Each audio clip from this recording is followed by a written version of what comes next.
checking configured. Oh yeah, this needs readjusting. We're in like a tiny corner of the screen at the minute. Okay. Yeah, no, that all looks good. Are we? I'll mute and make sure I can hear you all.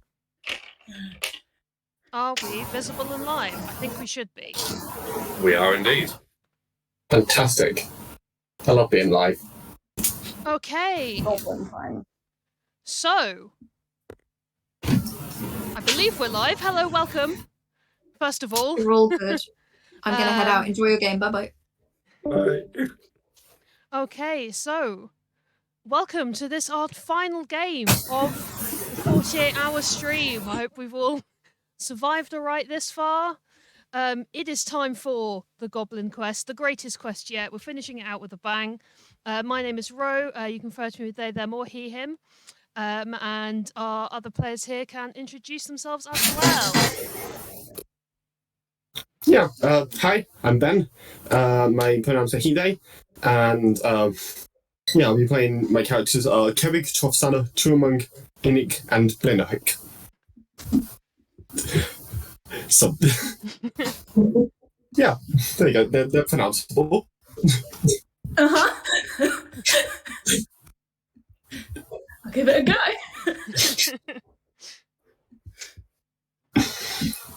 Why? Okay, who Next. wants to introduce himself next? I can. Hi, I'm Em, and I'll be playing Clutch Iridescent, Reddy, Orangey, Greeny, Bluey, and Pinky. Hiya, I'm Izzy. I will be playing the Breakfast Clutch Goblins. One first, very first, and only. Hi, I'm Morgan, he, him. I will be playing the Scrimble Tanks Clutch. Salty, sweet, sour, bitter, and umami. Okay, so that gives you a little sneak peek into what sort of chaos we're going to be encountering today. As you've noticed, all of our players are playing a clutch of 5 goblins. Don't get too attached. They are likely to die during the quest, but it's all for the good of the clutch. So as I said, we are playing Goblin Quest. This is a game by Grant Howitt, and how this game works is, let's find my notes. So this game is a wild ride to become a goblin legend or die trying. This is a light-hearted game, lots of slapsticks and shenanigans, and as I've said, each player will embody the 5 members of a clutch. Not all at once, there are going to be one at a time in sequence. I imagine we will probably get through them. Goblins are not known for their skills, knowledge, or longevity, but do not think for a single moment that this is going to stop them from hold them back from achieving their dreams. Anything could happen. The players are going to design the quest themselves. So who knows where we're going to end up, but it's all going to be worth it to be remembered for goblin generations to come. So let's go through my notes here. So we'll be starting off. I'll give a quick introduction of our setting and what's happening.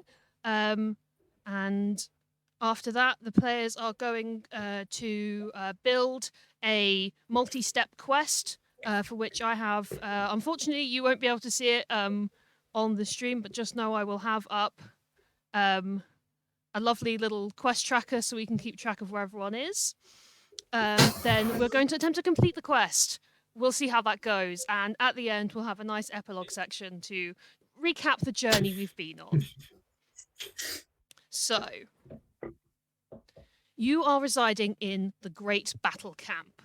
All of your heroic deeds and mishaps will occur here. This is the realm of the armies of evil. So we have many residents of... these stand against the armies of good. It's ruled over by the chaotic wizards, all the bureaucratic hobgoblins, and guarded by bulking orcs and cunning bugbears. In the north of the Great Battle Cap sits the Black Tower. This is where the wizards live. These wizards are inscrutable and strange, and they don't let anyone else into the Black Tower and spend their time with magical trinkets and experiments. Up in the northeast, that's the direction. Northeast of the camp, we have the hobgoblin offices. These hobgoblins are clever and not in a fun way. They live and work in the grey wards and are powerfully boring bureaucrats. Over in the east, we have the orcish farms. These orcs are brutes, almost impossible to bring down, and hang out there in charge of all of the camp's weapons, and also a little bit of farming on the side. Everyone's got to have a hobby. And over in the west of the camp is the Dun Inn, the pub home to the vicious and cruel bugbears, who are often found sharpening their knife and playing dangerous games. But our quest today is focused on what we find in the centre of the camp, which is some squirmy mud, the Green Pits. This is the place where goblins are spawned in their little clutches of 5, just sort of out of the ground.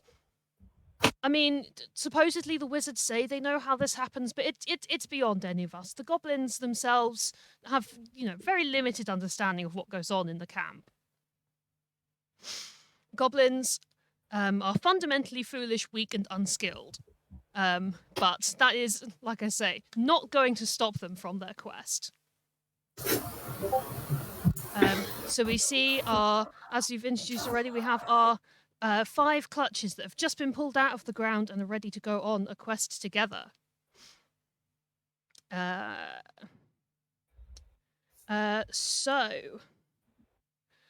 If each player one by one can just introduce all of the features that their clutch honorific and their clutch features, so that everyone gets an idea of what kind of sets of goblins we're dealing with here. Yeah, we go in the same order. So my clutch has the honorific Harem Scarum. The first one is Kebig. His feature is leafy. He's just covered in leaves. Chofsana is covered in hair. Churmung has a very large, not even a very large mouth, a slightly larger mouth than most goblins. Inig is the most average goblin ever. If you were to take an average of every single goblin that's ever existed, you would find Inig. And unfortunately for Blenoic, he is delicious smelling. So did you want me to go through Elum?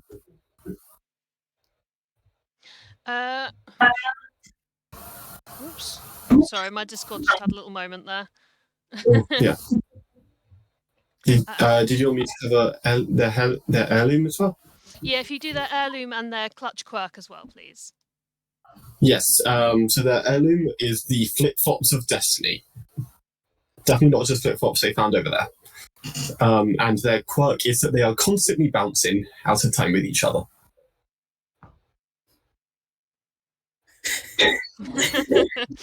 Wonderfully demonstrated. Expect you to rep that through the whole 4 hours, Ben. That's commitment. That's commitment to the stream.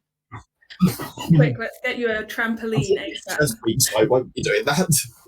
Sit on an exercise ball. You can bounce happily. Yeah. Sure, I'll get an exercise ball. And can Em, get if you you one. describe your goblins and your clutch, quirk, and heirloom, please. Yeah. So these goblins have the honorific iridescent, kind of reflecting their quirk, which is that they all have pastel skin, which relates to their names. Ready smells like strawberries. They are probably the most pleasant of the 5. Orangey has bright orange feathers just everywhere, kind of just all around their face and all across their body, which are kind of, when pigeons have very clearly been like grabbed by something and they're kind of like out of place. These are not nicely placed feathers, they're kind of everywhere. Greeny squelches whenever they make any movement, there is a squelch sound to go along with it. They're a very squelchy goblin. Bluey is damp to the touch.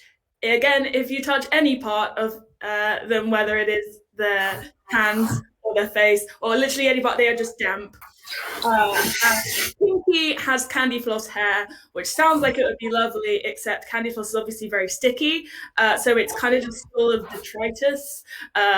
You would not want to eat this candy floss. It would be full of sticks and mud and gross things. And they have the empty crayon box of joy. Again, not just rubbish they found. This is definitely an heirloom of great importance, not just an empty crayon box.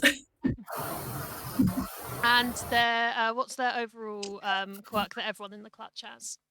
Oh, they all have pastel skin. Oh yes, I remember you saying there. now.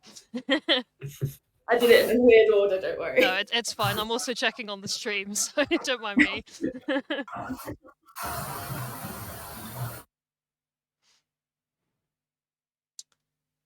Izzy? Yep, Izzy, you can go next. Right. So my lot are the breakfast clutch because unfortunately for them, they're very tasty. So my first goblin, 1, has huge puppy eyes, just the most pleading little goblin-y adorable expression you ever did see. This will not save them from being eaten, I expect. First has the sharpest teeth of the lot. Very first talks to animals. Badly, but they try. Anne is wearing Crocs as earmuffs, which, Ooh. you know, I could try and fizz her up. Oh, we lost Ben. No, Ben. Ben was upset by the flip-flops. Retrieve Ben. Ben back.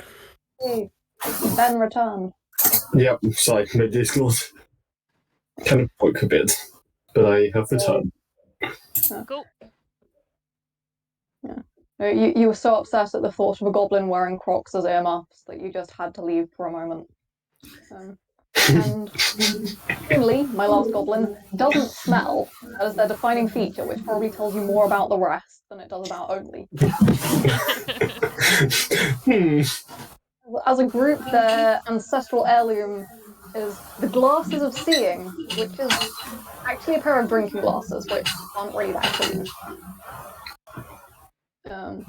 And together, their quirk as a clutch is that they're all concerningly warm. Just what you want. Warm goblin. And Tasty. last but not least. Right, my goblins are the Scrimble tanks. They want to taste everything.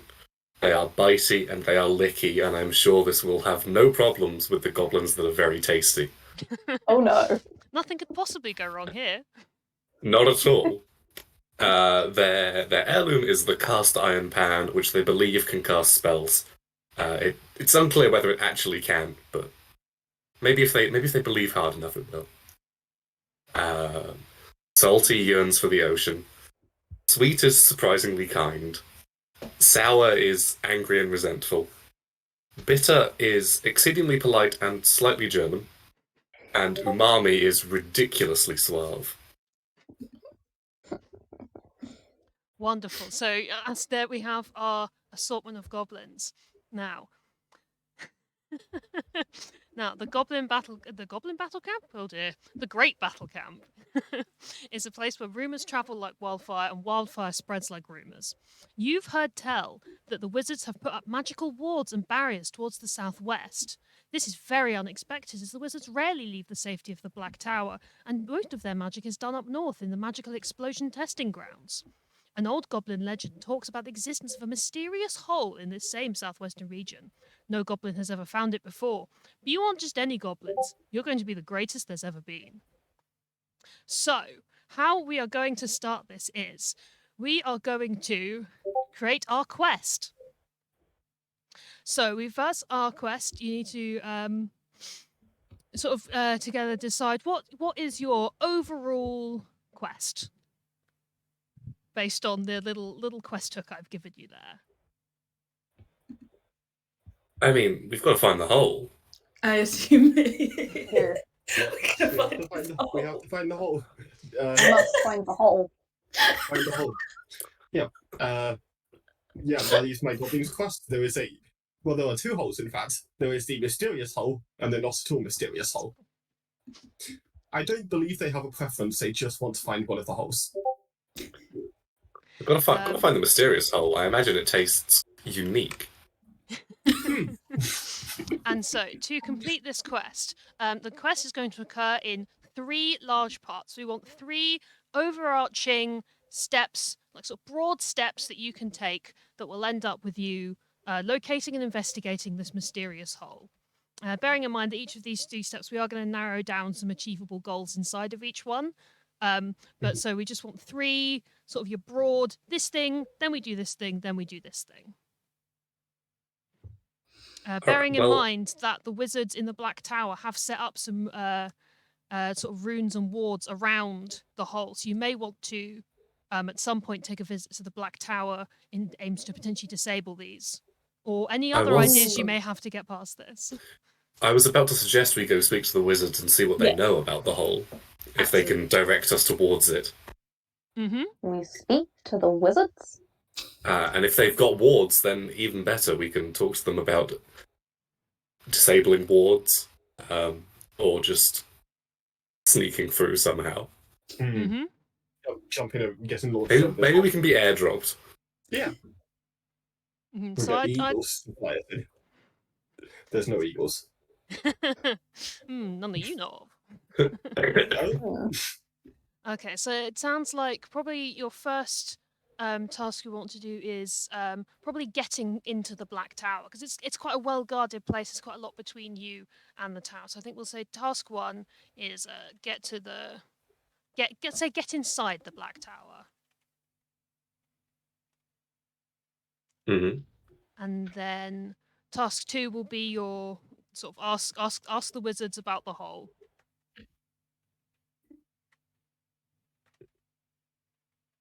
And then task 3 is get to the hole. And task 3 is get to the hole. Yeah, there's I've mistyped it, so it does just say get hole on this. So retrieve. we're going to split task 1. If we can bring it back with us, then we will.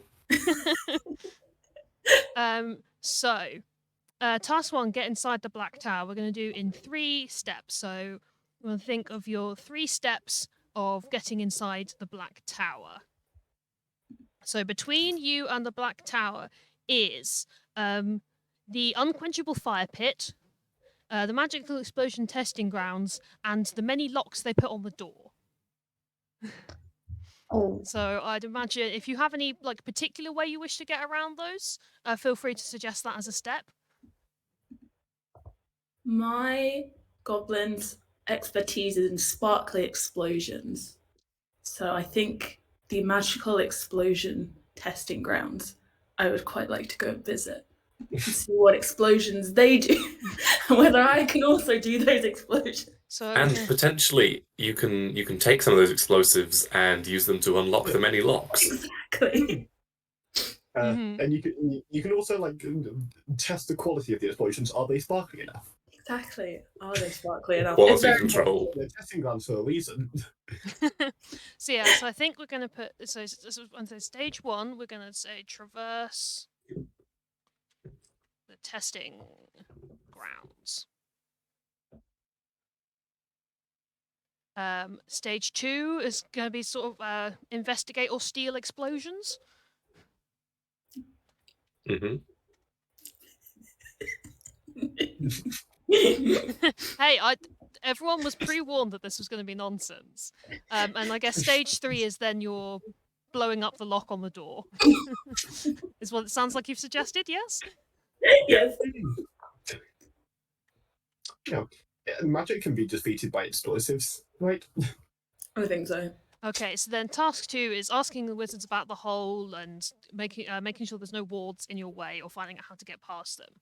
So, so you need 3 steps that you're going to do to make sure you've got all the information you need about getting access to the hole. Hmm. Yeah, I think at this point we have to decide which hole we want. We've got This is the mysterious one, surely. Yeah, but maybe the not mysterious one is like a cover. Maybe it's even more mysterious. So they're lying about it not being mysterious so that we don't Exactly. realize. Yeah. It's a double bluff. We need to quiz the wizards on what they know about each hole and if they know more about one than the other. So we need to design a quiz and then grade the quiz. BuzzFeed quiz. Which hole do you know more about? Yeah. Which hole are you? Mysterious or not so mysterious? Pick 5 vegetables and we'll tell you which hole you are.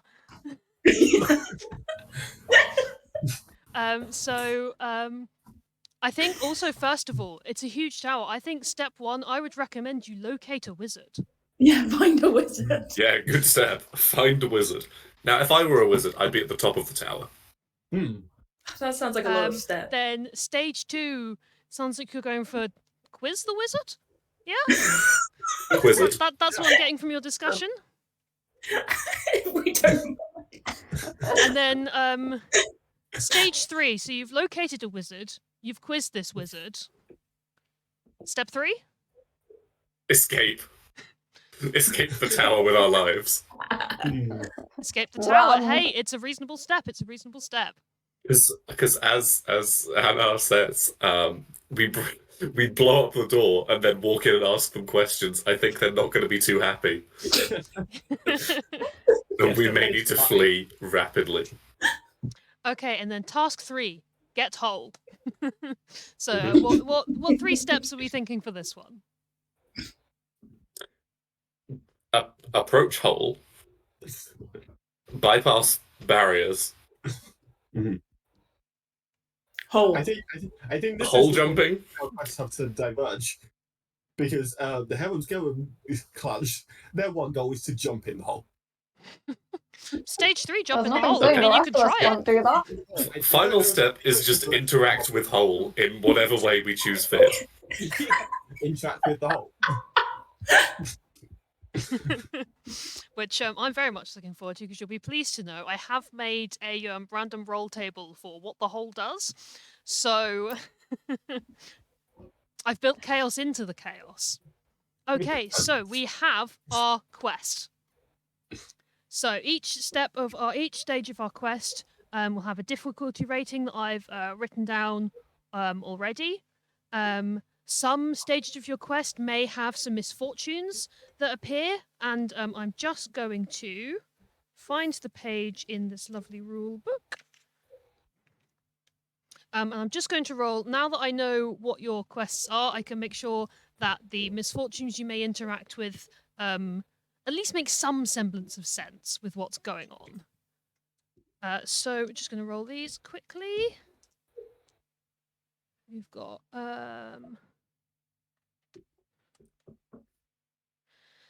so many.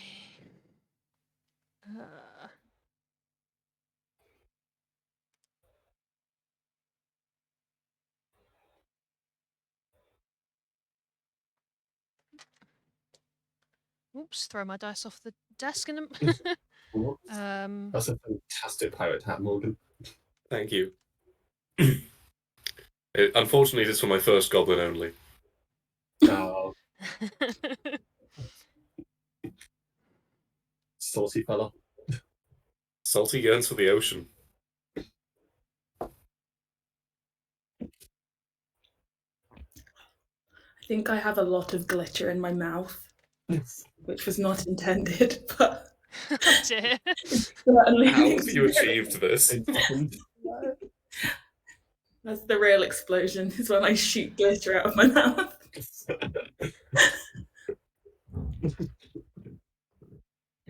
Wait, hold on. I'm going to grab a random pop.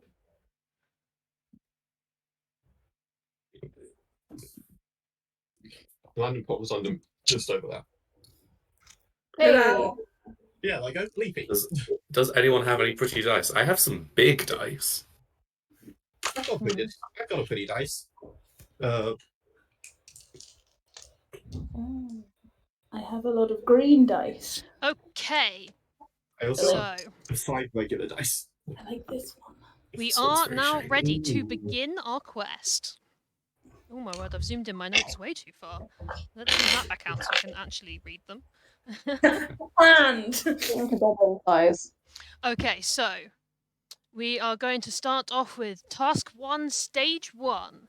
We're going to attempt to traverse the magical testing grounds. So you will all be playing your first goblin in a row, and how this game works is every action that you do, you will roll. You always roll at least 1d6. You can roll an extra d6 for for any other attribute that's written on your character sheet for this goblin, so any of your features, anything to do with your clutch or your heirloom, that you think is helping you perform this action. The goal is to be rolling lots of d6. The more d6 you roll, the more likely you are to get victory points. Each time, so every time you roll a 5 or a 6, that counts as a victory. You're one step closer to completing the stage. However, if you roll a 1 or a 2, your goblin will take an injury. Goblins, not strong. They've only got 2 life points. So 2 injuries, and that's it. You're down a goblin, and your next goblin will hop in from just off screen, grab the heirloom, and take over. Each goblin also has 1 lucky ear, which at any point, once per goblin, our players can choose to use their lucky ear to re-roll their roll. You can also Fantastic. choose to voluntarily have your goblin sacrifice themselves for the good of the group and give the next player +1 to all of their rolls for their next roll. Okay, so you have left the warm, squishy comfort of the mud pits, and you are approaching the edges of the magical testing grounds. There's fire blasts, explosions. It's all kinds of magic, bright colors, bright lights, sometimes bright darkness. So They're any wizards, one of they can you, do that. any one of you can go first and suggest something that your goblin is going to do to attempt to traverse this dangerous, explosive area. So This place is very big. And explode. Yeah. I think It's full of explosions. Yeah. others will definitely have more successful ways of doing this, but I think one thinks that a direct approach is the most successful. If I walk in a straight line, I will get to where I need to go. okay, so if you roll me your d6 for that, and let me know if you're trying to use any of your abilities to add anything to this. Never mind what else I encounter along that straight line. I may try to peer out through the dirty drinking glasses, the glasses of seeing, to kind of plot the course of my very straight line beforehand. Okay, so you can roll 2d6 for this, and then let me know what separate numbers you get. This is a game where you don't add the numbers together. Mm-hmm. So it is possible to have a victory while also injuring yourself. So it's one of those Right. games. Funny you should mention that because I got a 5 and a 2. Okay, so you take 1 injury, but you do make progress. So you're looking through your drinking glasses of seeing. You see a course, and you strike forward, but you've missed out of range of the glasses themselves. This sort of blocks your peripheral vision, and you've been so focused on this one straight line that an explosion goes up right next to you, and you are knocked over sideways. Look at them. Ouch!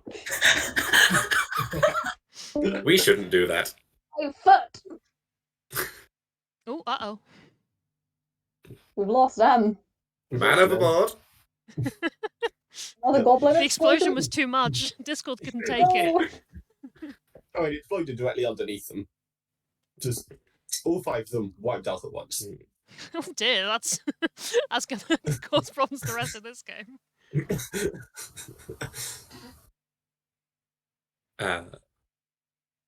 Yeah, should we wait for them to get back? I'm just checking in case they've sent any message at all. I don't see anything. Okay, okay. Well, fingers crossed the Discord issue isn't too bad. Oh, I hear a Hey. Discord bleep. Yeah. Sorry. Welcome back, welcome back. Goblins stole my Wi-Fi. Sorry. It's all right, panic not. Okay, so we've had one breakfast go. I think the notion of no man or goblin gets left behind lives strong in Salty, and he will attempt to rush out under cover of the pan and attempt to provide some shelter for one. Okay, so that'll be 2d6 for that one then, as you're using your heirloom. That's a 5 and a 3. Okay, so we've met 5. That is some progress towards the goal, but a 3 does mean that something unfortunate happens. You're not injured. So you've rushed out there. You're providing good cover from explosions with the pan. However, the pan, the explosions reflecting off the pan, has sort of made it a bit more obvious to the wizards that something is occurring out on the field. And the next goblin who rolls is going to get -1 to every dice they roll, as the wizards are now a bit more aware of that something's occurring over in the testing grounds. See. Good luck, Do you goblins. want to get that for me?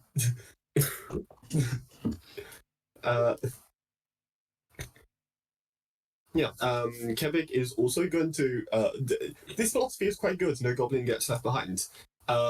He's going to dash out using the flip flops of destiny to protect the soles of his feet. Okay. Yeah, Keeping yourself and off of also the hot his- ground. Yeah. Just it's not barefoot on the ground. There's a layer of protection, and also his constant bouncing out of time means that Oh, that'll help him dodge. help him dodge. Yes. Okay, so that'll be that's now 3d6 that you're that you can roll. Okay, that is 2 5s and a 6. Oh my word! So that Good that is success. an ultimate success, and with the they're called the flip flops of destiny for a reason. Destiny is here, and as you are bouncing along, you are able to help. You're able to help all of the goblins, not just your own clutch, but all of the rest of them. You are able to sort of help bounce them along under the cover of Salty's pan. You are able to get yourself to a safe spot in the testing grounds, and we have knock my phone over. We have completed stage 1. You've made it to a safe location on the other side of the testing grounds. So it is now time to investigate or steal some explosions. I vote steal. Yeah, I vote steal. We're going to need to steal some explosives. The sparkliest ones. I would like Of to course. look for the sparkliest explosive and try and Yeah. steal it. You know how like bloodhounds will sniff out a trail? Mm-hmm. Can I attempt to lick out a trail and find the explosives with The my sense of sparkliest. my impressive sense of taste? Save that thought, just because we want to make sure that everyone gets a turn. Everyone gets for to a go. Yeah, of round. course, of course. So we'll let one of the iridescent goblins do first, but hold that thought. Will do. Reddy is going to try and look for the sparkliest explosions using their intimate knowledge of sparkly explosions. I will use my sparkliest dice Wonderful, try and- wonderful. make it go extra good. So 5 and a 2. Okay, so a 5 that is a 5 is victory. So, but a 2 does mean that you are injured in the process. So you know all about sparkly explosions. This is what you were born for. Literally, this is how the goblin clutches work. So you're looking around, and you can see that while a lot of the explosions are being sent from the tower from wizards, there is sort of like a crate that you can see off in the distance that appears to contain some sort of like pre-packed spells that are there for maybe apprentice wizards to use in a more practiced way. But unfortunately, while you do spot this, you have to peek out from behind the cover, and you are grazed with a glittery pink light that scorches across your goblin. Oh, sparkly injury, amazing. I mean, if there was any kind It of just- injury that you'd want, It just adds to the aesthetic, honestly. Exactly, the pastel skin and the shimmery. Is there a little sparkly mark left? Some real literal interpretation of beauty is pain. Yeah, that's how I like to do my highlighter: is explode glitter in my face. Just right across. The smoky eye look. Yeah. Okay, so now Morgan, you had an idea. Yes, I'm attempting to follow any sort of trail that may have been left behind by dragging or moving the sparkly explosives and taste it. Taste the glitter. Okay, so Failed Skittles campaign. It's so gritty. Yeah. if you roll, so that should be 2d6 for you, I believe. Yes, my quirk and normal one. Also, does my expertise in food, does that matter? Yeah, go for it. Add it. That's tasting. Food's tasting. 3d6. Okay, we More have a d6, more 4, fun. a 4, a 4, and a 3. Okay, so a 4 and 4 and a 3. So that's a one of your something bad and something good do cancel each other out, which leaves you with your remaining 4, which is a something good. So you are sniffing out, and there is you're getting a definite sense that what's in that crate that Reddy spotted before. If you sort of sneak around the back of some rocks, that's going to be, those are definitely good quality, good smelling explosive equipment. Alright, lads. The gunpowder's over And here. so the next goblin to roll will get a +1 to all of their rolls as something good has occurred. You found a new path round. Follow me, mateys. I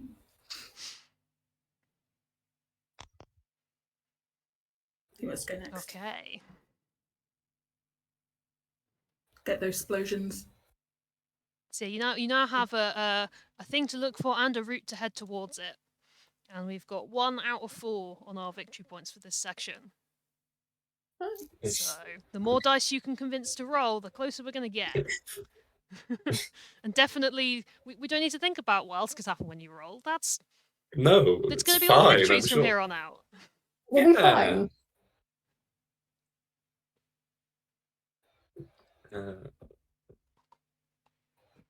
Yeah, so It's Izzy... all Ben. Oh, You wanna- I was going to say, is or Ben. yep. I started off. I'm going. I'm trying to twist all of these in my mind, but I can't find any way to justify it. Justify any extra dice.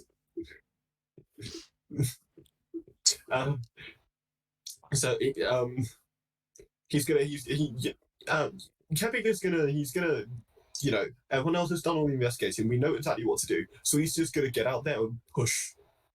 He's just gonna push the box into a safe space. Yep, push the box further. Okay. So yeah, so just roll your d6 for this. That is a 2. Oh, that is unfortunate. So the But- box... Oh, +1. is that with or without your +1? That's without my +1, so it's a 3. Okay, so you're not injured. However, this box is heavy. There is a lot of magical equipment in here, and while you don't quite sort of pull out your back, pushing it along, it is heavy, and the wizards who already were a little bit aware before of seeing sort of a glinting pan across the area are starting to move their magic closer to this box, and move their eyes over, suspicious as to why it looks like their box is sort of rattling around a little bit. And unfortunately, that'll mean that the next goblin will get a -1 to their rolls as something bad has occurred. I have a feeling I know how this is going to go. But one breakfast, having no brain cells, intent on the mission, rushes out to help push the box faster because we got to get there faster. We don't want to stay around Push, explosions lads, too long. push! Okay, so roll your d6 and one more if any of those are your anything else off of your character sheet. I think I just get the 1d6. Go for it! And that is a 3, and with the -1, that is a 2. Injury! So you run out and you eagerly, we've got to help push this box. And you go and you slam into it and just smack your face in. And just slam into the box. It doesn't move. All that happens is you, like cartoon splat, straight into the box. And cross off an injury on your sheet. Unfortunately for one breakfast, that is their second injury. Oh, it's no! It's one They went smush too much for into the one box. breakfast. A bit harder than they expected. And that's I'm very sorry for traumatizing your goblin, Ben. it's so one breakfast eagerly runs, and it's one cartoon splat too much, and they just sort of peel off backwards and are knocked out on the ground. Rip. Tasty. I'm just gonna double check because I think you might get some bonuses on your next round for your goblin having tragically splatted too hard. Is it too early in the day for goblin cannibalism?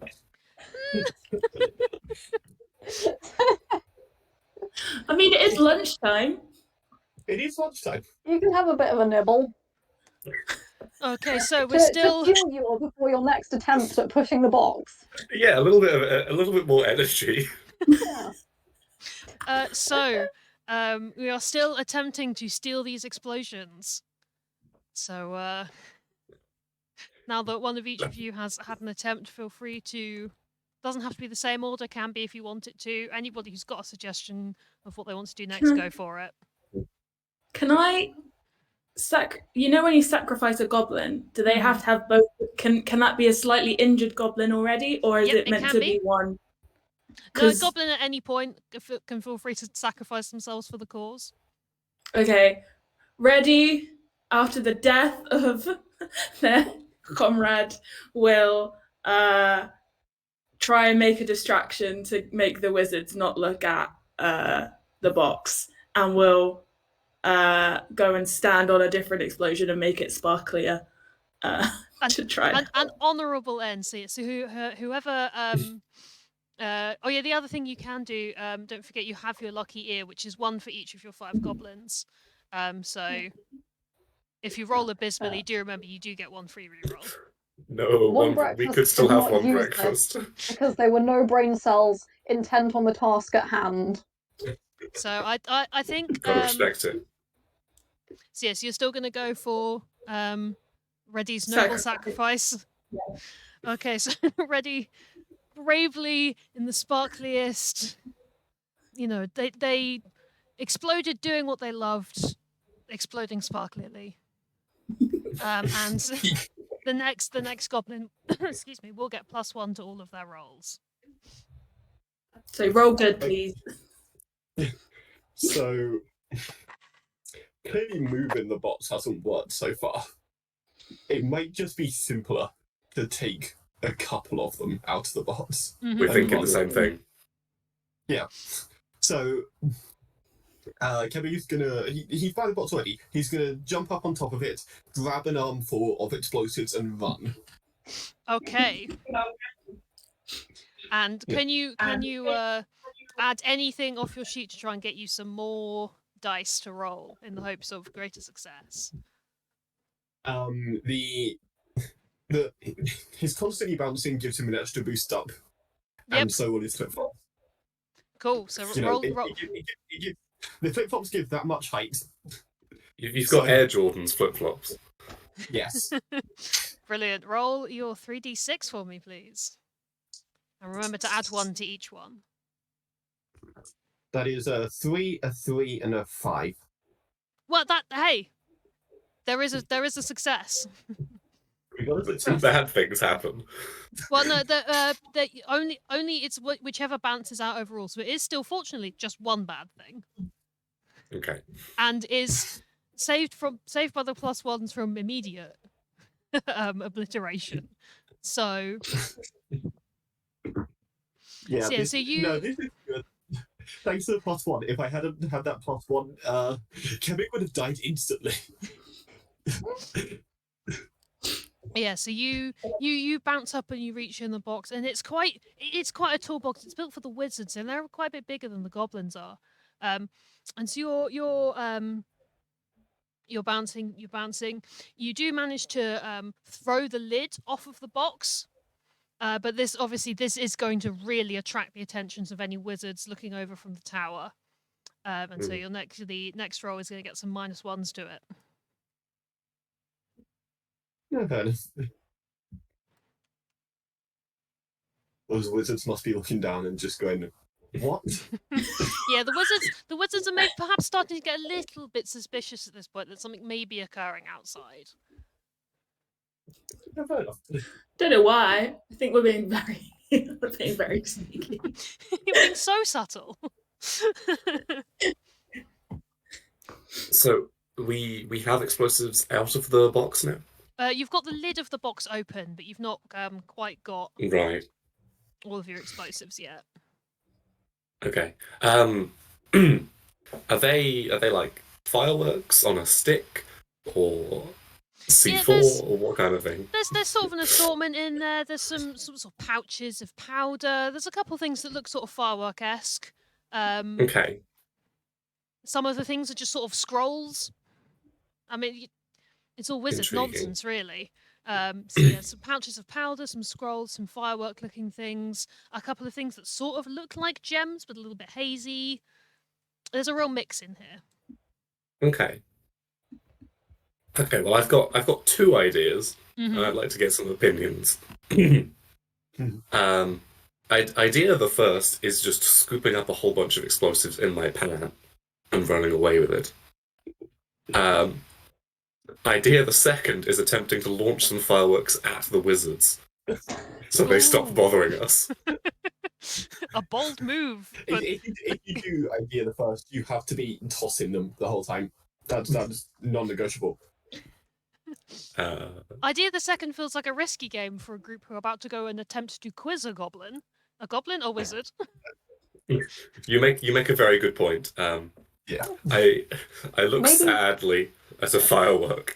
But maybe if we aim the explosions at the wizards, and then we quiz a wizard who didn't like the wizards we aimed the explosions at, it will help us. Oh, there must be some inter-wizard politics. Never mind that we will have to take a guess at which wizards despise each other with a passion. I'm sure this will work. Well, if we shoot all of them, then definitely we get some. No, so as much as pirates do love explosions, the key pirate tenet is get out with the loot.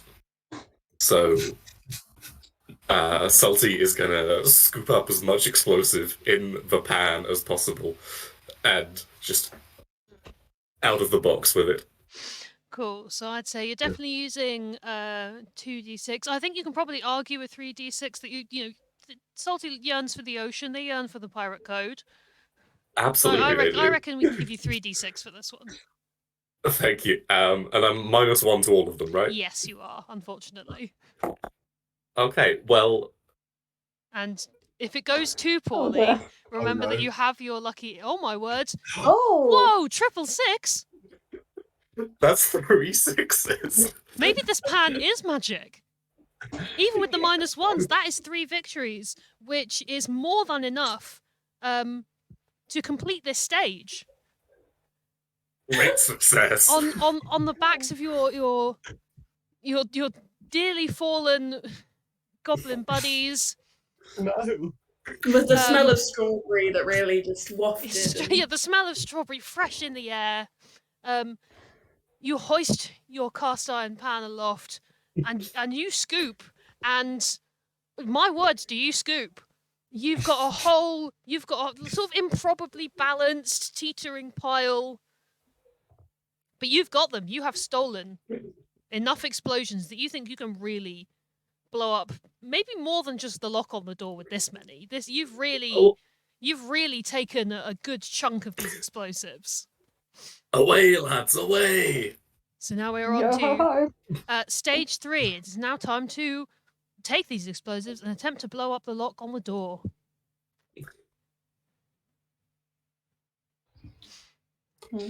Okay, stage 3, part 1 is get out of the field. Get out of the testing field. Yeah. Are we going to have any difficulty getting from here to the tower? So at the moment, everything seems fairly clear from you in the tower. You've reached the other side of the testing grounds earlier in stage 1. So at the moment, the path to you can probably all quite easily walk up nearer to the door. It's not looking super guarded at the moment. I think the wizards, they're quite trusting of the big lock they've put on the door, and they don't normally feel the need to have guards right outside. Yeah, and besides, all of the guards have gone to the top of the tower to watch whatever's happening in the fields. Yes, you make a good point. A lot of the wizards are focusing on the field itself at the moment. Ah, And they've managed to the old bait and miss switch. in the chaos of the explosions of their creation. Managed to miss the huge pile of explosives you've frying panned off with. Tossing them constantly. like a massive wok full of rice. Just Yeah, I mean that's kind of the visual you get. You've got a lot of those sort of bags of pouches of dust that are sort of you can sort of a little bit juggling, a little bit wok full of rice. You've got a real display going on here. And pirate lives for the flair. so yeah, I would say that you've made it to the door of the Black Tower. Fantastic. What does the lock look like? It's very fancy. They've really put a lot of effort into making it a lock that really screams wizards live here and do arcane magics. And it's just big, chunky, sort of gilded, lots of little sort of filigree and details all over it. But just right in the center of this sort of big iron door. I'm gonna drop the explosive pan and then collapse from exhaustion from carrying it. That's fair. Yeah. I might. There you go. Yeah, I might try and soften up the door a bit for the explosives. Because Okay.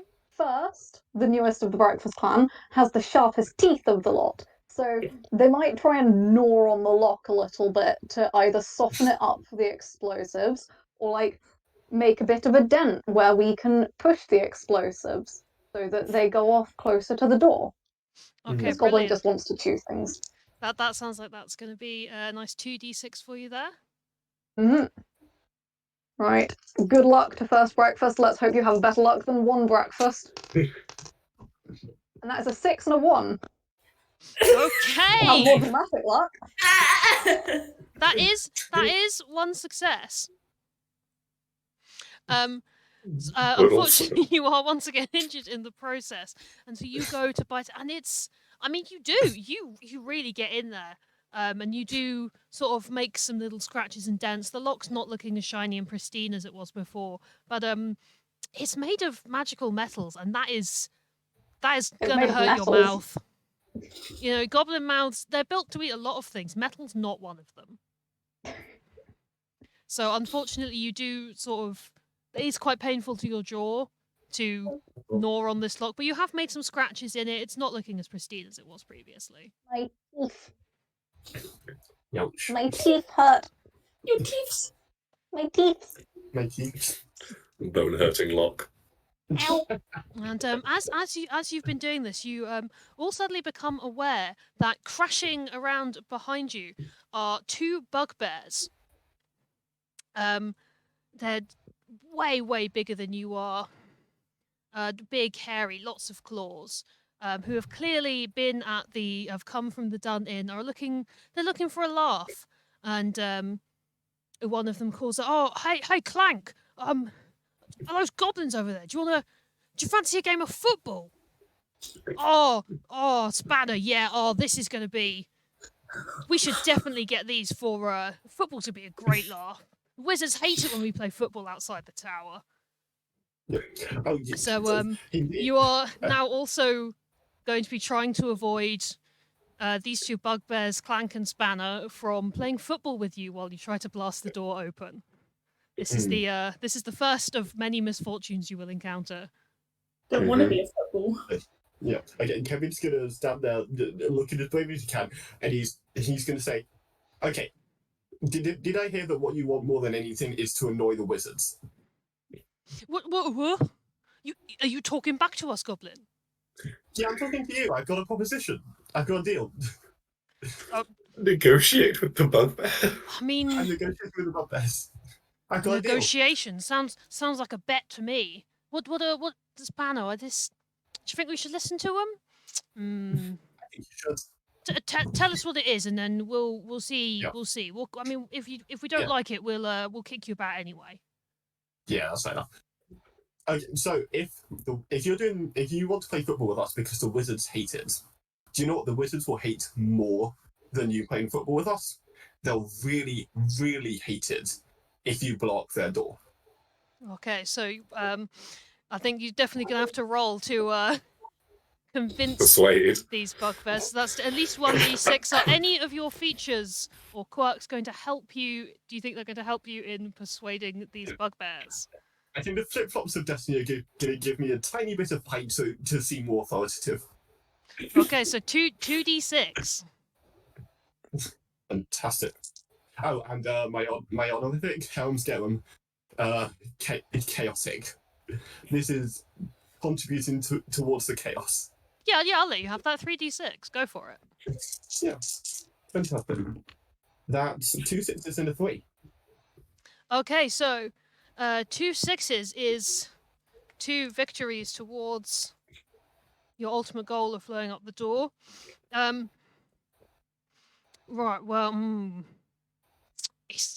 they've got a good point there. Oh, the wizards would hate it if we blew up their door. That is a good scheme. That is a good scheme. That is a good scheme.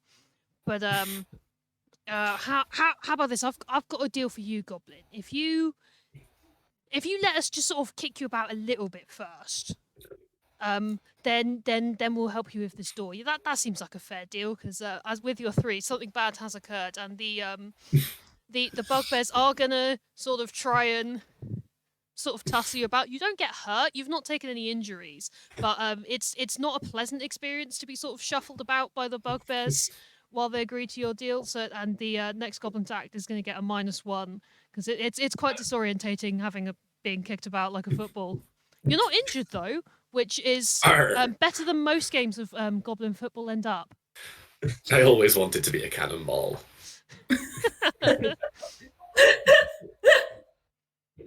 But you're 2 victories closer to blowing up the lock on the door.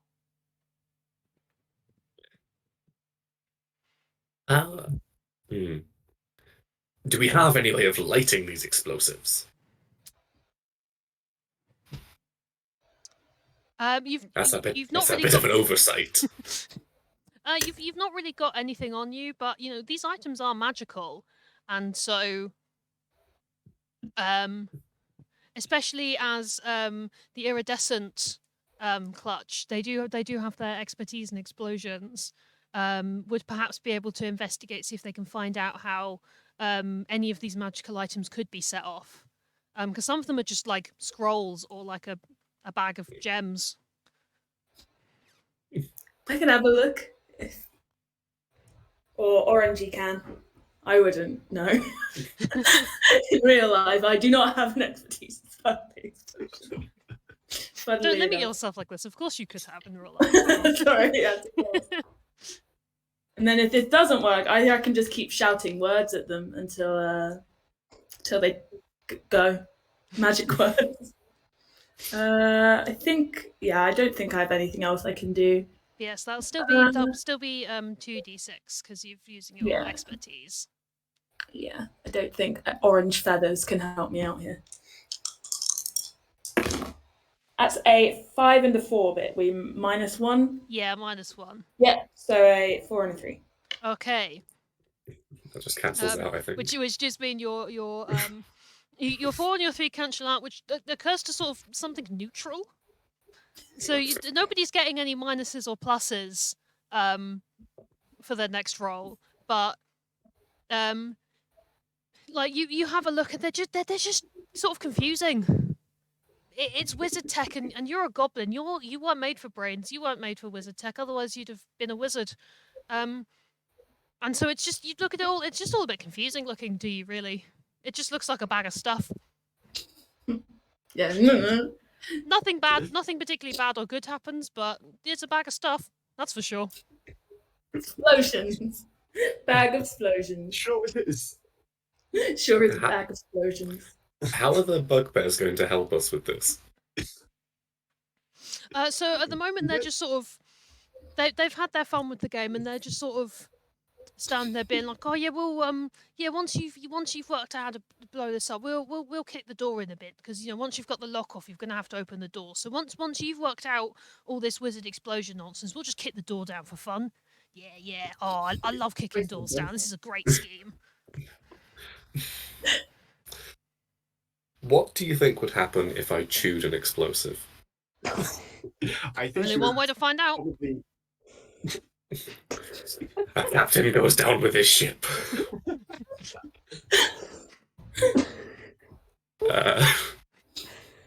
You can attempt to eat one. We'll let you roll. Who knows? You might not die. I'd like to go near the lock, just in case, and just start chewing on some random explosives. Okay, so how The many... taste sensation. Powdery. So how many d6 is that going to be? How many of your I've things got are you thinking that's using? I've got my 1 for goblin. I've got 1 for want to taste everything. yeah.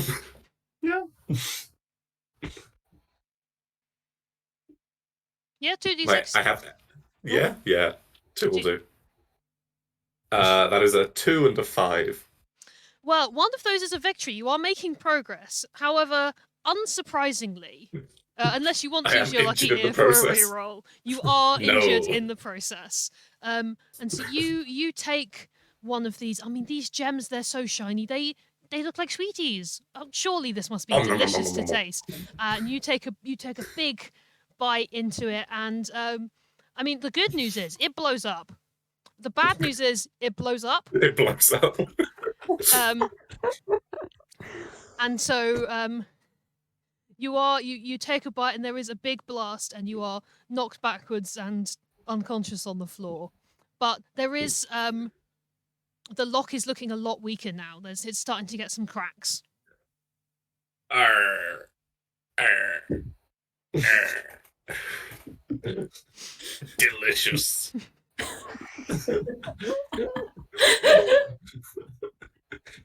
Like a taste you've never experienced before. Yeah. And will never experience again. Well, I'm keen to experience again, but it will be difficult to do so. I'm so glad we're acting out hit film The Menu, but as goblins. Not a film I know, but I trust that it's a good reference.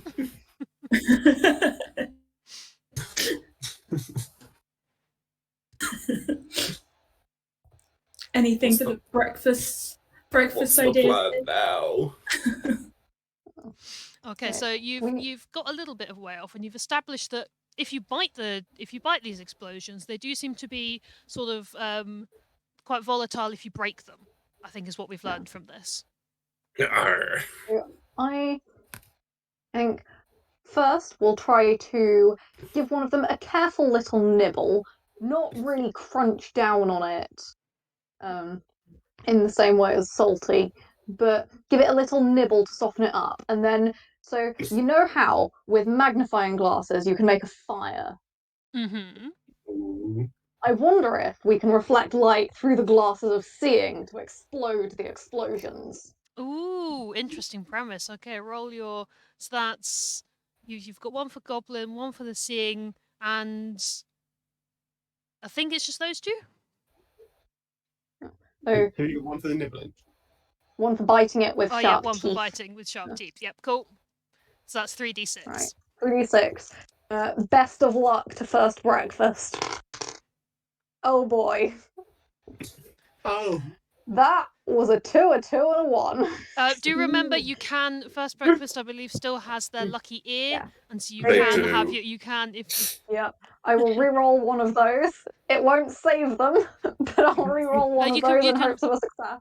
you can The re-roll lucky your ear, you re-roll can all of them. re-roll all three of Oh. them with your lucky ear. Yeah. Oh, I didn't know I could do that. Well, Yeah, lucky ear lets you re-roll your whole roll that you've just done. Nice. I suspect then just as they're about to nibble down on the first explosive, Wait. they maybe sense something shaken loose, perhaps. Their ear twitches. They can hear that something's wrong with it. And put that one down and go for another one. And we'll see if they fare better this time. Roll another set of 2s. You've cursed it. Oh no. Well, this time it was a 2, a 3, and a 1. In addition Usually to get being you very die. dead, we get something bad to happen. So That you was actually worse than if they'd just died. so you've had this genius idea. First is we can just magnify the sun through the glasses of seeing. But the wizards these explosives were made to just they're volatile, they're explosive, and with the added magnified heat from the sun, it's a truly like magnificent explosion in completely the wrong direction. It's your goblin is flung back completely off screen up into the sky, Team Rocket style. Gone. A little glint in the sky. And Glory, that glory, it's glory. the bugbears are not impressed. Oh no. They just want to kick this door down, and it's starting to get a little bit. I mean, we like danger, but we just want to mess with the wizards. This seems is it? You guys don't seem like you really know what's going on. Are you going to burst down the door? Or are you just planning to blow all of us up here? And so the bugbears are, they're starting to reconsider their offer, and so the next roll is going to have -1 as something bad has happened.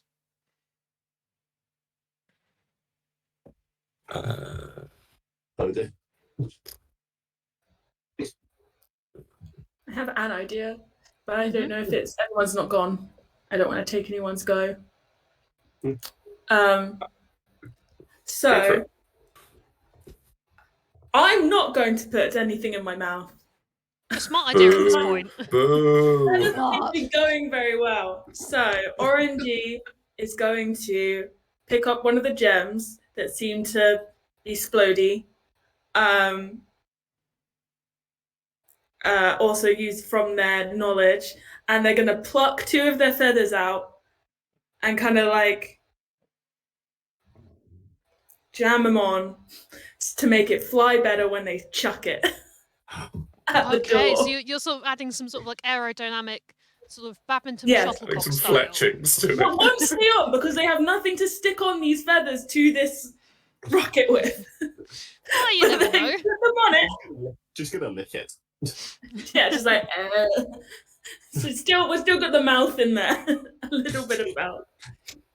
My sparkliest dice. So 1 for goblin, 1 for the orange feathers, and 1 for explosions. Okay, 3d6. And these are with a -1. Ooh, I got 3 5s, so 3 4s. Okay, well, it's something good does happen. You establish that these feathers, and using the rockets rather than these sort of bizarre gems, that is, we're heading in the right direction. The rocket flies. Unfortunately, it sort of veers off in the wind away from the door, so it doesn't actually impact the door itself. Just impacts sort of like some of the brick on the surrounding tower. But you have got the bugbears back on side. Of like, this one knows what they're doing.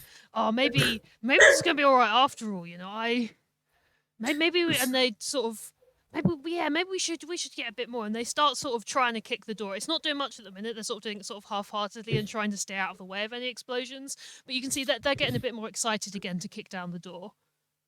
So the next roll is going to get +1 to all of the dice. Okay, well, Kevin's just going to see this and go, well, that's genius. And then he's going to repeat it with his own, well, his sleeves. They're probably flimsier than the feathers, but they'll serve the same aerodynamic purpose. Okay. So I think that's Yeah. a nice 2d6 Yeah. for you there. I think, Mhm. unless I've missed any of your. No, I mean, I could make a case for one, but that I mean, it's not a by good all case. means. Yeah. Who said it go had on, to be a Chaos. good case? It just has to be one one that's good enough for me to believe. Yeah. Okay, so blowing this door up will cause the most chaos possible. Like, everyone's going to be annoyed. The Winters are going to be super annoyed. The Bugbears are just going to have a fantastic time. Yeah, that you are causing That's chaos. chaos. Yeah. Yeah, cause chaos. I mean, and depending on where this rocket ends up, that's quite chaotic in its own right. Yes. So 3d6. Yeah, 3d6, and you're adding +1 to your results. Fantastic. +1, right? Yes. Good. Uh-oh. Two threes and a 4. Okay. A bad thing happens. And don't forget, I think you still have your lucky ear as well if you do want to attempt to re-roll in hopes of getting closer to some victories while you still have your +1. Yeah, I'll do that. While you have a +1 seems like a good time to attempt to get some more victories in. Yeah. So slightly less likely you'll die. I wonder what happened. Well, I wonder what happens if I get a 7. I didn't, but I got 1 4 1 5 1 6.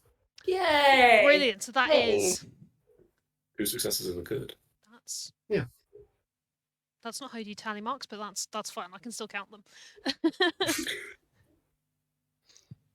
Okay, so yeah, so 2 successes and something good happens. So you've learned from the aerodynamic errors of RNG, and your rocket flies straight at the center of the door and explodes onto the lock. And it's now really hanging by its sort of last bit of hinge, but you can see you're almost there. You've made a dent in the bit of the door itself. You've really smacked the door head on with this, and it's almost unlocked. And you can see that there's one particular strain of magical energy running through the lock. And you reckon if you hit that lock is gone. And so, as something good has happened, the next roll will also get a +1. Nice. The bugbears are off in the corner cheering. They're so impressed with this fireworks display. Thank you, my best. And he does a deep bow to them. See, this one knows respect. No, I'm starting to like these guys. This is the friendliest football we've ever met. They don't normally last very long, do they? Maybe the other footballs would have been nice. I never thought to check. So haunting. Terrifying.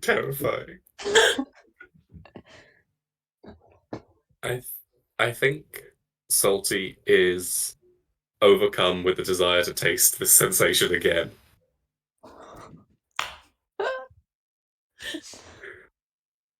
Did Salty not get exploded? Salty only took 1 point of damage. Oh wow! Yeah, good for Salty. I'm impressed. I will say, I don't think Kevin's taken any damage yet. Well, Yeah. congratulations. God. Yeah. We'll see how long your luck He lasts. got a bit injured chewing the explosives. First nibbled one and was blown off into the atmosphere. Yeah, the glasses of seeing magnifying the sun really over amplified these volatile weapons. I think, Salty is now intrigued by what would happen if you tried to fry these explosives. Okay. We'll attempt to do. We'll attempt. No, but sometimes if you believe hard enough, the pan itself provides the heat. I mean, this pan's already carried an improbable pile before. Who knows? Exactly. Who knows? Goblins can't help each other with their rolls, can they? No. Unless you're willing to Oh. sort of sacrifice yourself in advance for some +1. Oh. But as we've already got a +1 from I was something gonna good. say goblins are concerningly warm, so you could fry the frying pan on them. But I'm that not is sure. good. Very first breakfast. No, add a sacrifice d6 themselves. for using that. I think I'm going to allow that because that's a really good idea. Okay, Just add a so d6 for it for using another goblin's one for goblin, quirk. one for tasty, one for the frying pan, one for another goblin. Go for it. Go for it. 4d6. I'm adding one to all of these? Yeah, we're adding +1, so we're potentially in the money here. Okay, that is a 7, a 7, a 5, and a 5. Okay, well, first of all, resounding success. This pan, I'm increasingly believing might genuinely be magic. Yes. Every time you use it, it goes almost too well. I'm just going to double check what happens for a 7. I think it's just that your victory is like particularly good. But I will double check in case you get any other bonuses. I really thought this would kill him. Oh, I really thought he would die here.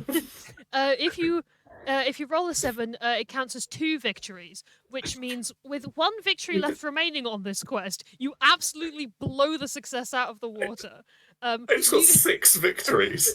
That was given that this whole stage itself you needed 7 victories for, and had 1 remaining. You have truly blown up the door. It's we just gone. made best friends with some bugbears. It's out of there.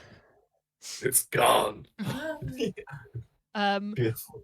You're Fantastic. You've got the frying pan ready. They're heating up, and all of this magic bubbles together, coalesces into one big shiny orb. And you take it to the door. And it starts to interact and glitch with the visible bit of magic in the lock. Starts to glitch and just just a huge explosion. Can I taste the orb The before orb it explodes? The orb, I mean, even the aromas coming off of the orb. This is every kind of magic mixed together all into one orb. It is spicy. You've eaten all of the food all at once. It's almost too much for your mind to cope with. I mean, you do cope with it. Maybe it is too much for my mind. This is the best thing you've ever tasted. You might not ever taste something as good as this ever again. You might have reached the peak here. It is so delicious, and as it explodes, this sort of a beautiful, delicious, spicy aroma fills the air. Your tongue is tingling. This is almost like the grand feast at the Winter Festival. This is delicious magical energy. And the door, I mean, once the blast of light recedes, the door's just not there. There's no evidence. It's just not there. There's no evidence that there ever was a door. It's the rest of the tower is completely unharmed, and it just looks like, it looks like the wizards never thought to put a tower on their door in the first place. The bugbears are a little disappointed that they haven't got to kick in the door that's not there, and so they just sort of start kicking the wall next to it and be like, "Oh, take that, wizards! Yeah, we stole your door." Even though they very clearly didn't, they just Let they're them a little have this sad one. that they've not got to destroy the door at all, because there's the way is open. You have completely destroyed the door. Fantastic.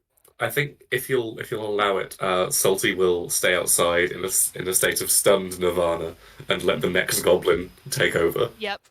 And so Salty's noble. It's not even really a noble sacrifice. It's just sort of a in the awe of what Salty has achieved will allow the next goblin who rolls a +1 to all of their rolls. So we have completed the whole of task 1. You have got inside the Black Tower. Congratulations. Hey! And it's time to ask the wizards about the hole. So step one, you now need to locate a wizard. It's a big tower. You can get inside. You can walk around fairly freely at the moment, but there's no wizards in sight just yet. I do have some ideas, but I'm aware that I've done a lot of stuff, so I will let other people go. Yeah. Wizards build towers for a reason. They like going up. So I'm going to attempt to run up every single flight of stair to fight a wizard at the very top. Just the entire they've got a big spiral staircase in the middle. It is a little bit slippery. Everything seems to have sort of like a wet sheen in here. They are a little bit slippery, but there is a big spiral staircase that you can run up. Yeah, I'm gonna go all the way to the top. No breaks. just straight up. I know I'm not playing Bluey yet, but the dampness. All he's ever wanted. Yeah. Kevin's sleeves can kind of act as a separation between his feet and the floor, so it's less slippy for him. Yep. And flip-flops. Fantastic! I knew I could justify something. And flip-flops are good for wet. The flip-flops are good at the wet. They're designed for the wet. Okay, so yes, that's 3d6 for you. Oh. You get a +1.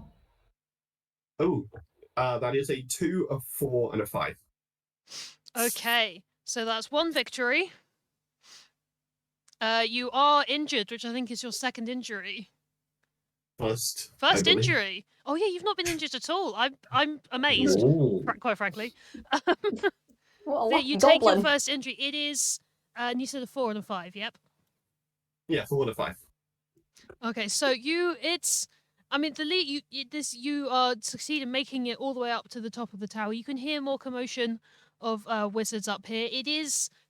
You have put your leaves down, and you have got your wonderful flip-flops of destiny on. You do, while you're you end up sort of like tumbling up the stairs a little bit at one point. It's not the most comfortable. You sort of bash your arms about a little bit as you clamber back up. But you can tell that and your leaves have allowed all the rest of the goblins to follow up behind you. And you can hear that it sounds like there is some commotion around here. There is probably a wizard nearby. And your something good will allow the next roll for a +1.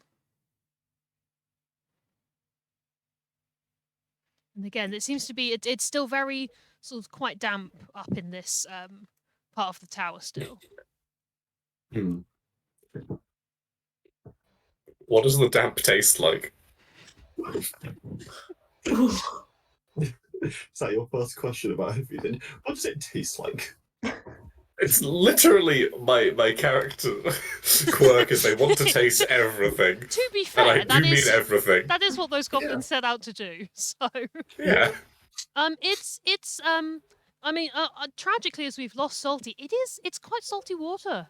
Actually, it tastes like salt water.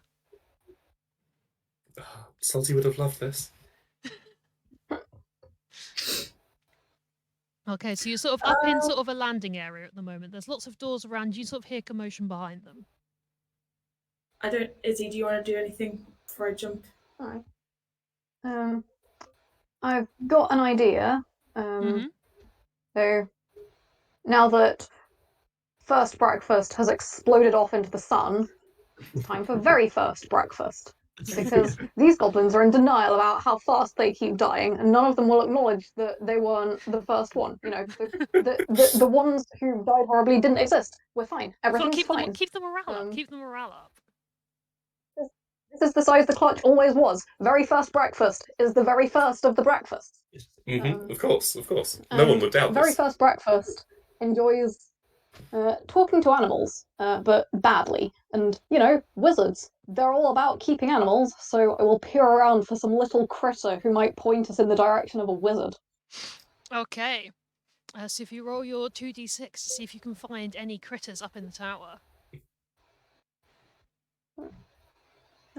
Ooh, I'm going to try and make a very silly case for my clutch's expertise on twig identification to see Okay. if they can follow the trail to a bird's nest or something Okay, yeah, go in for the it. Add rafters or another by a d6. window. And remember that you're getting a +1 to this as well. Ooh. Cool. That is a 3, a 5, and a 7. Wow, okay, so that is your 3 gets you a victory and your 7 gets you 2 victories. This means that in doing so, you will have located a wizard. But also a bad thing. And also something bad has happened. So you're following around. You're not really, as it happens, you're not actually seeing. You're looking for twigs, and there's not actually many twigs around. And you're looking, and you head out onto sort of like a balcony area where you think it's likely that a bird's nest is going to be, and there is sort of a glass orb out here with what appears to be a wizard inside. He's wearing a big floaty robe and a pointed wizard's hat, and definitely a real moustache. As all wizards have. And now something bad has to have something bad, but not too bad. And so this wizard turns around, and this wizard, it seems not best pleased to have been interrupted on her breakout here, and seems very offended that you were calling out for a bird to speak to. What are you doing here? There are no birds. Would you think we would let birds into the tower? What? How did you even get in here? This wizard, she is not impressed. And so the next roll is going to get a -1 as we move on to quizzing the wizard. Cool wizard. To appease the wizard, I'm going to do. So, Orangey is going to pluck out some more of their feathers, and is going to kind of try and make like this little ball explode outwards as like an entertainment to kind of appease this wizard. Mm-hmm. It's going to make it sparkly and explosive, just go like Wah! And have these feathers go everywhere. And so I think I would get the feathers and the explosions. And then if I can twist it, my goblins want to make their mark on things, they're builders, they want to, and this would get feathers everywhere, which sure would be making a mark. Yeah, I'd say so. Your goblins don't normally get into the tower. It would be certainly impressive of a goblin to have left some evidence of having entered the Black Tower behind.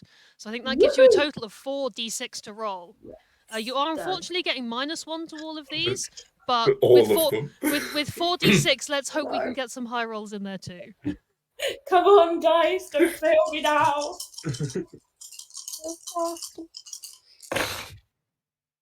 Okay. I might have to. Oh no. And yeah, I believe Lucky you ear still time. have. I believe Orangey still has a lucky ear remaining. If you don't They have do. to, you don't have to re-roll the whole thing if you don't wish to. You can roll sort of up to the whole. Okay. So, because I've got a 6 and a 5, but I've also got a 1 and a 2. So yeah, if you want to re-roll just those ones What with does your a lucky. 0 do to a goblin? Die immediately. There is there. I mean, it probably counts as 2 failures, doesn't it? I imagine, given that. I will re-roll those 2.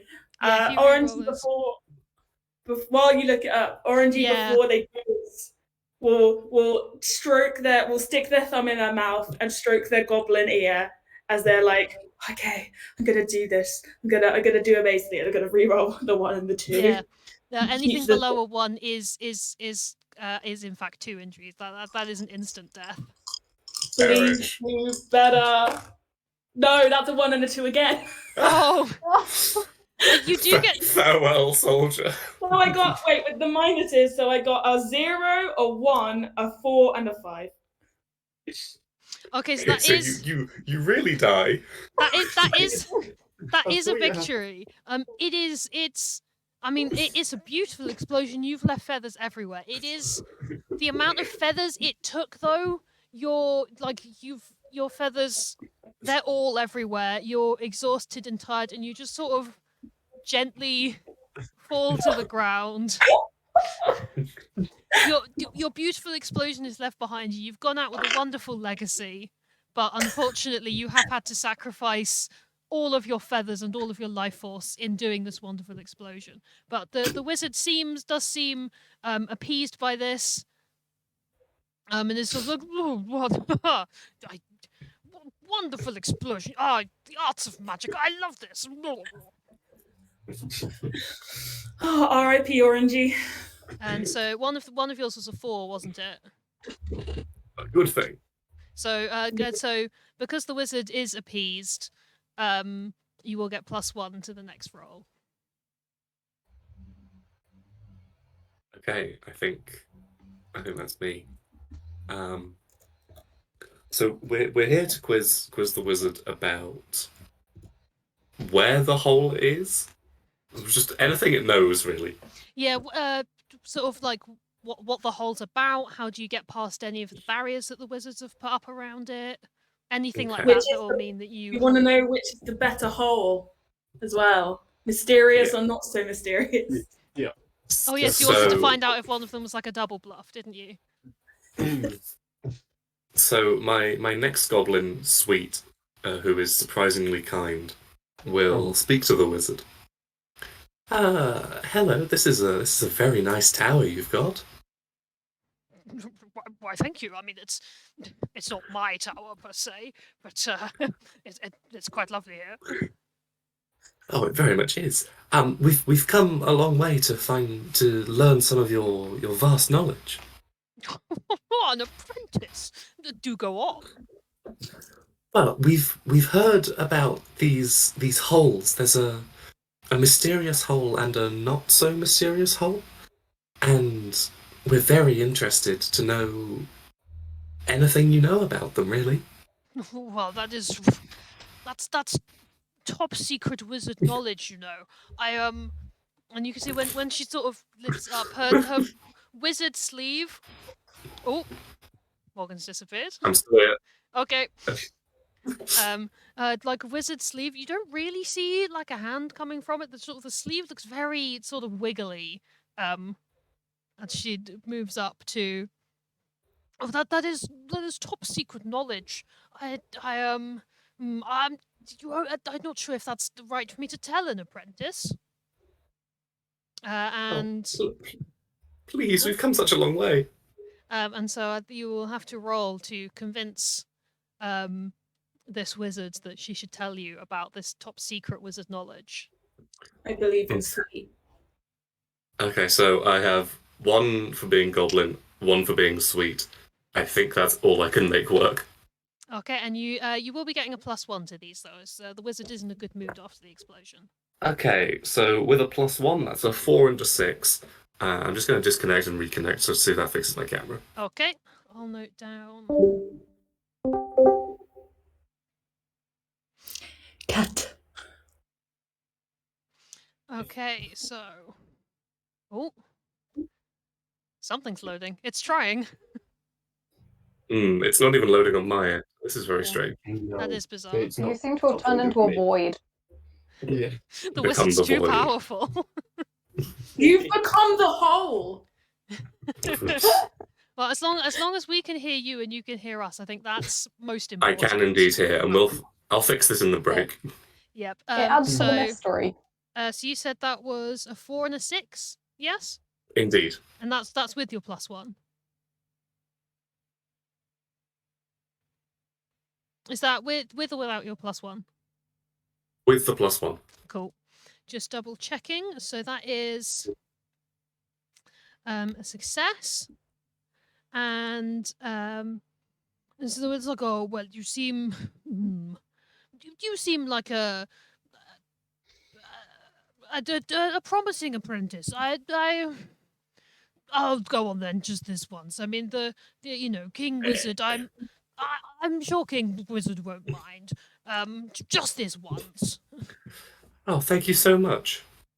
Yes, we've we'd have quite a deal with the mysterious hole at the moment. It's going a little bit haywire. It's being more mysterious than usual. So we've warded it off completely. It's out of bounds. The not mysterious hole, that's just a hole in the ground. I mean, we let the orcs sort of mess around with it a little bit, but it's just a hole in the ground. We can find those anywhere. The mysterious hole, we've really put up these protection spells because this is it's wizard top secret. We can't be letting anybody go there.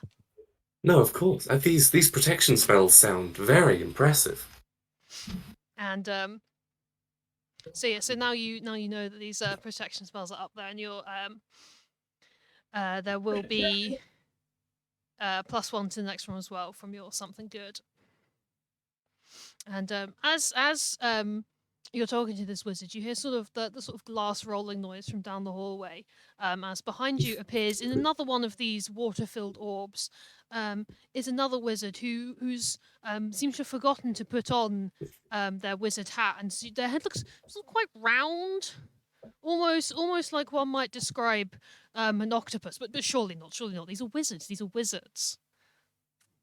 Of course. Also wearing very sort of very obviously stuck on beards, sort of loosely floating around in the orb. And it's going, Cynthia. Fancy seeing all of this here. You saw some goblins. Wonderful. I've been looking for goblin. I need some goblin teeth for my latest spell. You wouldn't mind me taking a few, would you? So you do also now have to deal with convincing this wizard that he, or otherwise, I suppose you don't technically have to convince him, but in some way stopping this wizard from trying to take your teeth for a spell.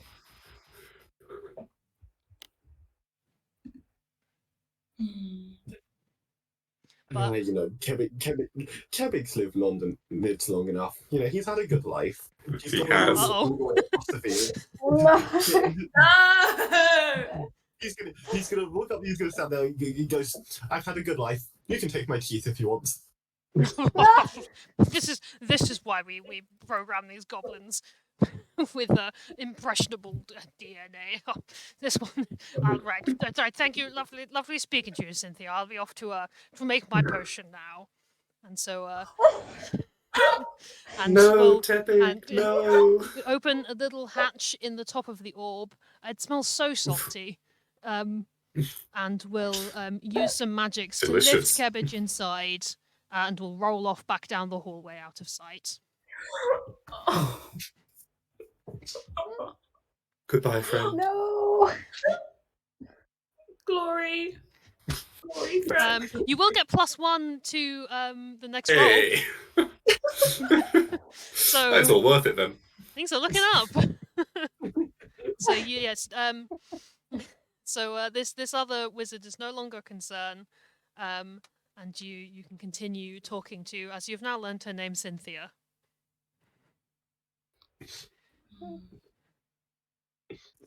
Who would like to continue talking to Cynthia?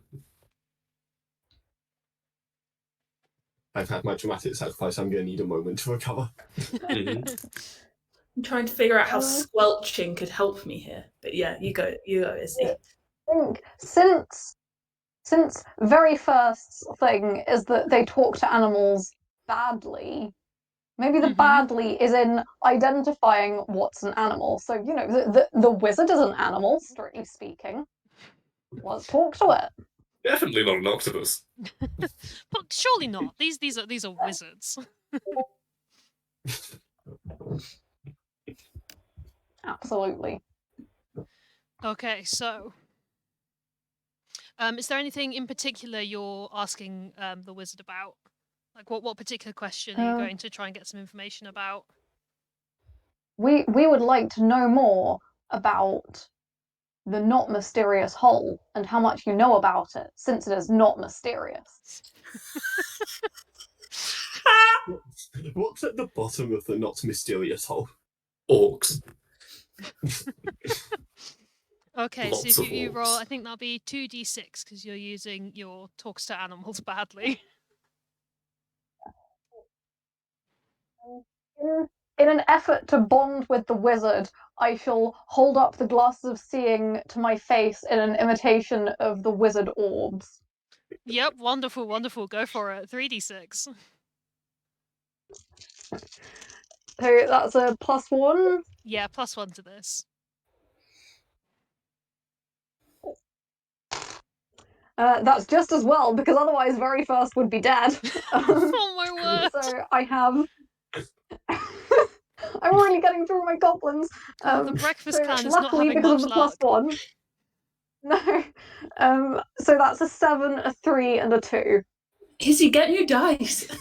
Okay, so Roll your dice. I've been using different dice. okay, so your 7 does mean that you are now only one success away from obtaining all the information you need. You are unfortunately Cynthia is she's not terribly impressed by your impression of her orb with your glasses of seeing, and will use some magics to bat them out of the way, and in doing so, it sort of, as you're holding them, sort of takes you with them, and you just sort of crash into the side of the balcony a little bit, as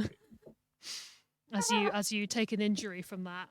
And she's not impressed by this impression. I've just imitating my orb. This orb keeps me dehydrated and alive. What? You said you what? See things closer? It's not the same. Look. I don't know why you keep insisting on asking about this not mysterious hole. It's not mysterious. Look, if you really must know, the not mysterious hole teleports you over to the mysterious hole. This insult, I really don't want to be dealing you for very much longer at all. The not mysterious hole, it's a bottomless pit, and when you reach the bottom, well, I suppose it's not bottomless then technically. It's a very deep pit, and when you reach the bottom, it teleports you back out the top of the mysterious hole. Please, I hope you've not got many more questions for me, because I'm really not in the mood after this grave insult. And so, as she's back in a bad mood, you will get -1 to the next roll. How close are we to finishing our quizzed sesh? You are One success away, You I are think. one victory away from finishing quizzing Cynthia. Do we need to know anything else? What do we want to figure out? Wards. Yeah, at the moment you don't know much What about are the how to wards? get past the these barriers that they've put up, Other If you're- than going into a not so mysterious hole and popping or out. establish if the barriers would how they would yeah. affect you if you potentially you're then stuck inside the barriers and can't go tell of your That's great not deeds ideal. to the rest of the goblin camp, which of course is your how will they know of your greatest quest if you can't get back to them? So either way, you've got to find out how you're going to get past these wards.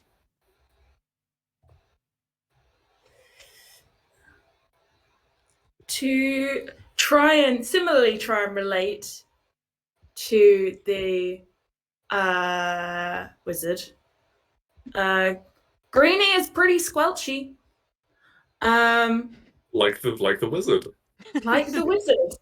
And it has pastel green skin, so pretty sea themed. So Greenie's gonna just be from one squelcher to another squelcher. I also want to help apprentice. I'd love to hear more about these wards. Okay, roll. So, squelching, pastel green skin, and being a goblin. Meh. What was the... And it's There's a +1, I believe. it's -1? minus -1. It's -1 at the moment, and as you're on a new goblin, you do have a new lucky ear if you need. Yeah. I'm gonna do that whole roll because I got a 1, a 4, and a 5. So Ooh. Yeesh. I mean, you could keep the 5, yeah, that's a because 4. you'd get a good thing. Yeah. It's a Okay, good thing. I'll keep the 5. I can't remember what all the things do. If it ain't a 6, I'm not interested. Okay, so I got a 6, so that's a 5. A 4, that's a 3. and a 4. So a 5, a 4, and a 3. Success and 2 bad things. Okay. Well, the two bad things equates to overall Wait. 1 bad thing. So you're not. Nice. A 4 and a 3. That's with the -1, right? Yeah, they cancel Yeah, out. I They took cancel that. I got a 6, a 5, and a 4. So a 5, a 4, and a 3. Oh, okay. Okay, so you get Yeah, victory the 4 and the and 3 cancel something out. neutral. So, Cynthia, has okay. I suppose I look. This is the last question I'll answer for you, and then you really must be off. So we put a lot of wards up around it. It's a general wall spell. It's a big yellow shiny thing. It's Sounds tasty. it's just it's most of the inhabitants of the camp don't really have a lot of magic, and so it defends against all physical incoming outcoming. Anything magical can pass through, but anything that's just sort of brute force, which is what most of the orcs will be using anyway, all of that we just sort of we just assume that none of the rest of you have any magic because typically you don't. And so anything magical will allow you through, but anything brute force physical, you'll be completely stopped. Now, you really must let me get on with my watching. I'm trying to oversee the explosion field. So if you would just leave me be, thank you. I wonder Of course, if thank you very much. No, sorry, I missed that. I wonder if the ward tastes like lemon. If it's big and yellow. Ooh, we could do. I suppose you'll have to find out. So you have now successfully quizzed the wizard. Is our objective now to escape the tower? And so you're now on to escaping the tower. So you are still at the very Okay. top of the tower. The wizards they've a heard plan. commotion from you talking to Cynthia up on the balcony, and so there are going to be more wizards lower down that you will have to get past. Okay. I have a plan if you'll let me. Okay. Now. No, I refuse. We're stopping the game here. just kidding. Now, wizards need to eat things. Everyone needs to eat things. If the wizards stay at the top here, I don't imagine the kitchen is up here. And potentially food is transported from the kitchen to the top of the tower via some kind of dumb waiter. That's quite a possibility, or potentially. Oh, we've lost an M. Or yeah, and so you can try and have a look for what kind of systems they're transporting food around with. I would very much like to look for that.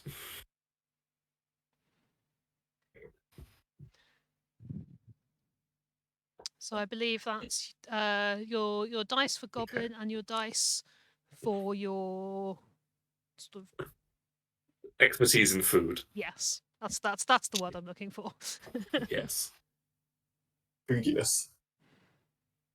Okay, that's there's no plus or minus to this, is there?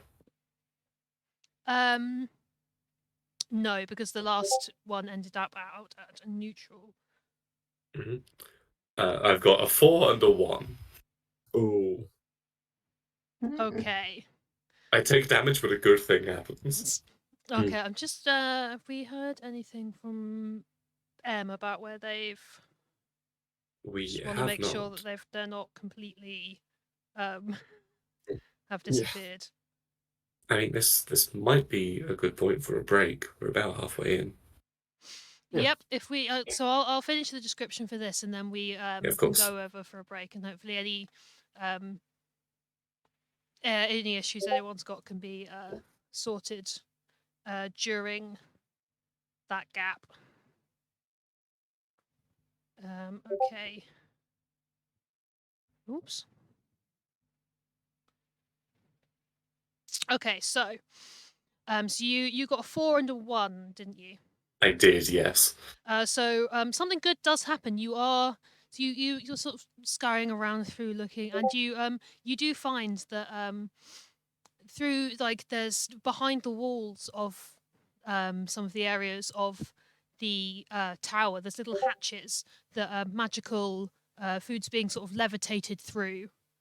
to be sent to hatches in the individual rooms. Unfortunately, you do this by opening a hatch and sticking your head in, and immediately being met with a large plate of crustaceans. Tasty. Which, while delicious, are quite heavy and moving at quite a speed because they're for someone a lot further up in the tower than you've now reached down to. And so you are sort of bonked in the head by this plate of food. But you have now And one of them remains established. grabbing onto my ear. You have now established that the food is being transported around through this magical levitation tube inside the walls. And so the next roll will obtain a +1. Fantastic. Okay, so we are going to shift over to our break now. We're going to take a break for 10 minutes, so we'll be back at just about 2 o'clock. So in the meantime, Fantastic. we're going to let you see some videos from Sense, who of course we are the final game of the stream for raising money for Sense. So please take this break as an opportunity to donate if you haven't already. We've raised a brilliant amount so far, and so let's try and keep that going. Okay, we'll see you in 10.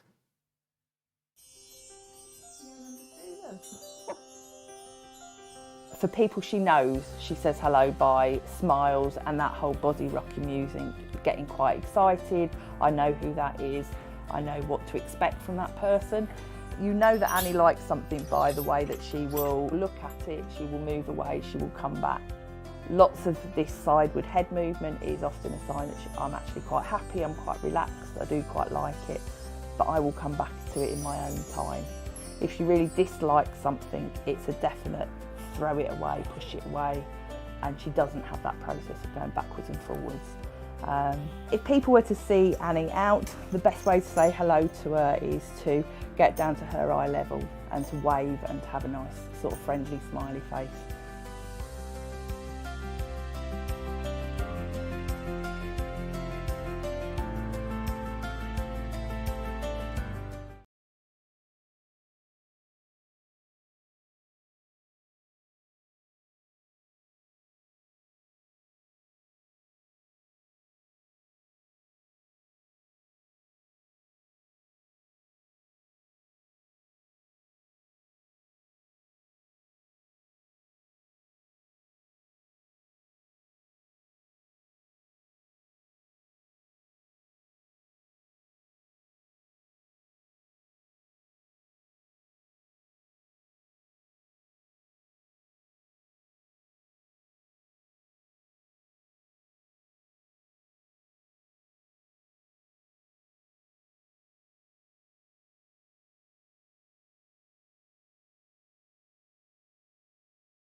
More space so I can move. Good lighting so I can see. Less noise so I can hear. A little awareness so I feel understood. More changes can help me feel more welcome in the community. Think about me. Ask me. Include me. Include me. Include me. Include me. Include me. 2/3 of disabled people experience loneliness. Over half say they would feel less lonely if their local community was more inclusive. Learn how at sense.org.uk/left out of life. Sense. No one left out of life. sense.org.uk.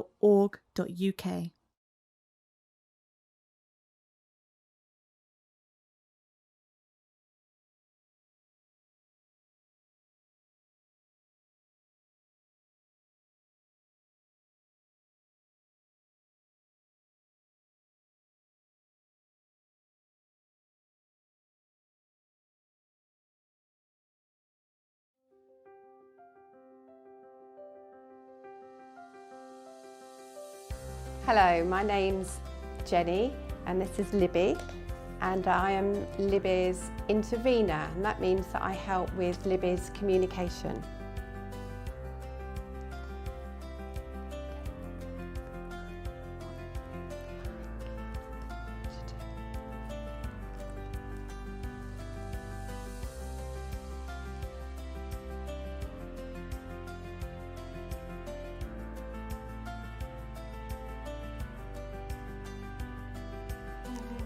Yes, Libby likes going to the shop, to the chemist, and buying bath creams and smellies and shampoo. So if you see Libby and I out shopping, don't be afraid to say hello to Libby, because she'd really like that.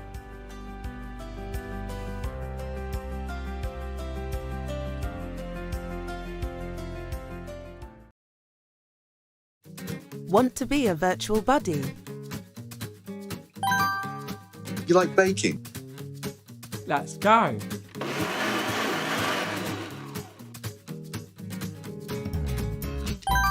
I like adventure stories. Let's read one.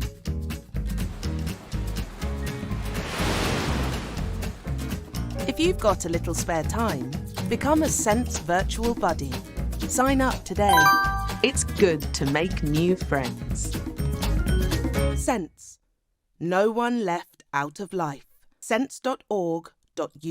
Registered charity number 289868.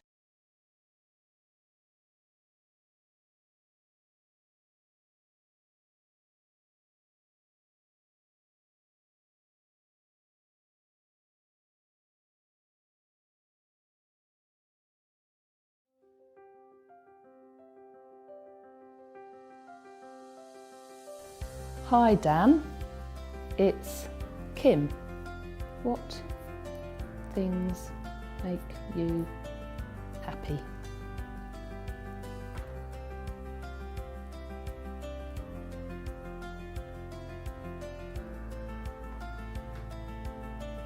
Travelling.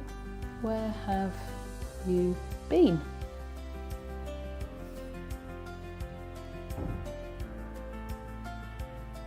I have been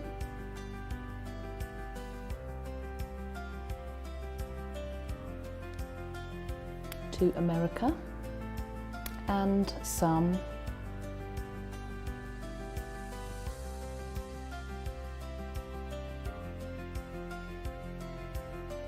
European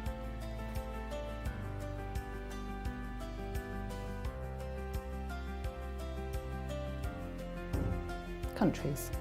If someone saw us in the street, how would you like them to say hello to you? By deafblind manual on a hand.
Okay, hello. Hopefully, we are back live now again after our break. I hope you've all had some lovely snacks, had a chance to donate to the Just Giving page. So, What are we on number-wise, fundraising-wise? So yeah, fundraising wise, at the minute we're at £1,320, which is amazing. We smashed through the first goal of £1,000.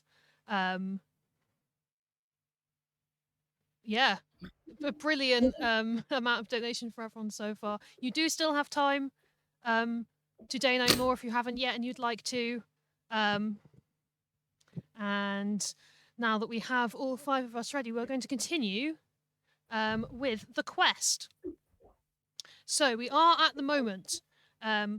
We are on task 2 of our 3 tasks in this quest. We are currently on task 2, Ask the Wizards About the Hole.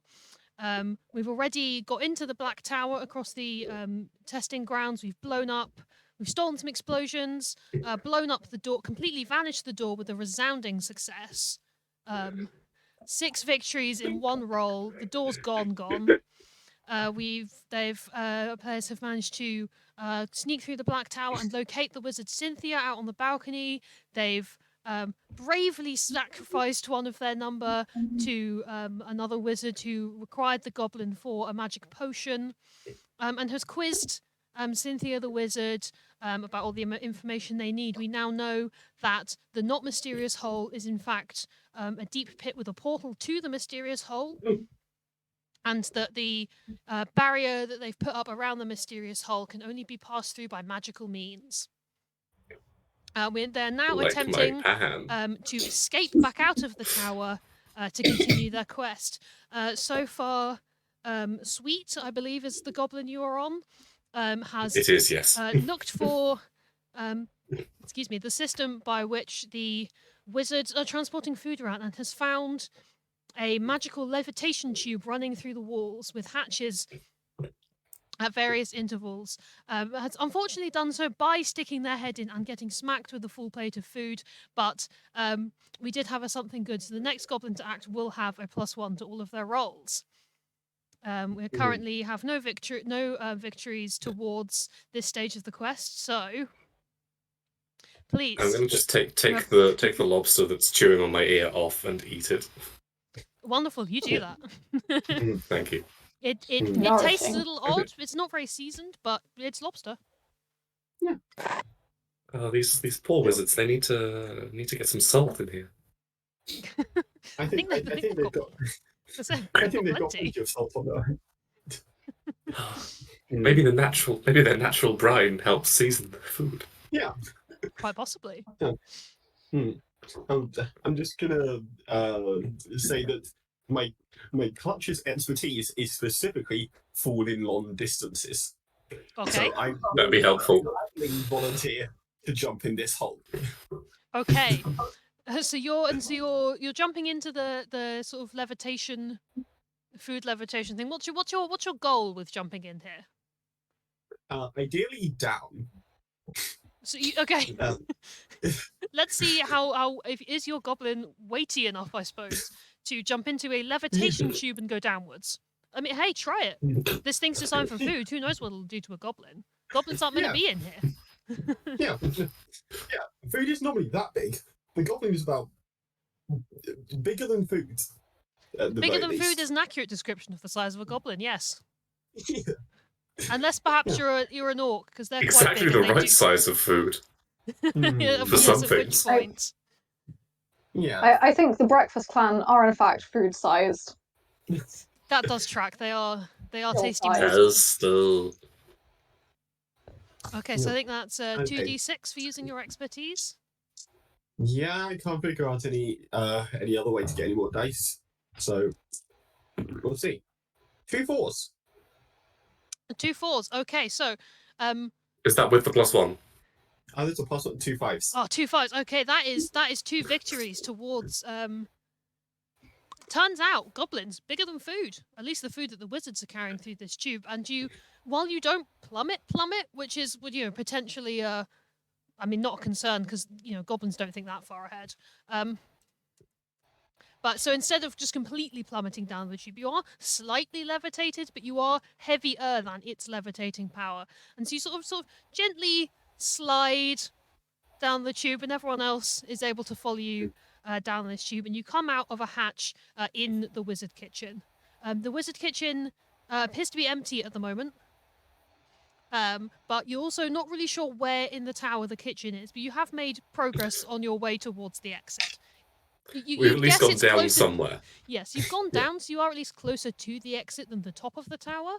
But it's not quite clear how far down into you, but you have all arrived into the empty wizard kitchen. Sweet is in awe at the facilities displayed here. Much better than campfire and stick. Yeah, there's a lot of sort of big bubbling cauldrons. A lot of sort of big glass tanks that contain all manner of sort of seafood and sea plants. I will taste everything I can get my hands on. So yeah, you go around, you lick a bunch of stuff. I mean, it's these wizards, they really haven't got the hang of seasoning their food, so it tastes. That'll be one of the most tasting things. It's one of the tastes ever. Mm-hmm. And a lot of it you don't really have access to because they've sealed quite a lot of this. And the wizards, they do a lot of stuff with magic, and so there's a lot of just things that they would normally magically teleport from place to place. So you can't get your hands on quite a lot of it. The glass is, I mean, it tastes sort of cold. It's got that everything that's not like contained in something else has got that kind of sheen of salt water that you can taste across all of it. Okay. It's like everywhere else in the Wizard Tower, everything's just got that layer of water across it, presumably has spilled out of one of their glass orbs. One of the wizard's orbs. Wizorb. The wizorb. A wizorb. Yeah, Sweet is not going to be much help in this instance. Far too distracted by the cooking and no longer wishes to leave. So I think one of the others of you might need to step in and come up with how you're going to get further towards the exit from the kitchen of this tower before the Scrimble Tanks clan decide this is their new home. Unfortunately, Very First is also distracted looking around. Would the wizards have any drinking glasses? Because, they are definitely wizards and not octopuses, and therefore, in order to give that impression, they must have things that they drink out of. Yeah, you can there's like a sort of like a high up shelf that's got like a couple of really like kind of like fancy goblets that they clearly get out for like conferences where they've got to appear like they're having like a nice fancy dinner. But they're quite dusty and they're up on quite a high shelf. As my clutch's dream is to be collectors, and these items seem very similar to the glasses of seeing, but fancier and maybe more difficult to see through. It's a bit difficult to tell from down here. Can I try and get one to add to the collection of glasses of seeing?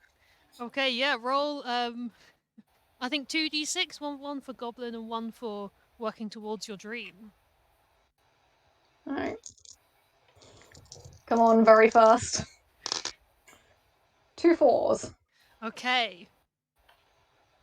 So something good happens. You scramble up there. You're quite an agile goblin. You scramble up there, and you do find up there are 2 beautiful, very, very dusty. These clearly don't get brought out a lot. Beautiful crystal goblets. That look perfect for your collection of glasses of seeing, and you're sort of filled with spirit and encouragement of these beautiful new glasses of seeing that are surely definitely going to help you see even further than ever before. And the next goblin to roll will get a +1.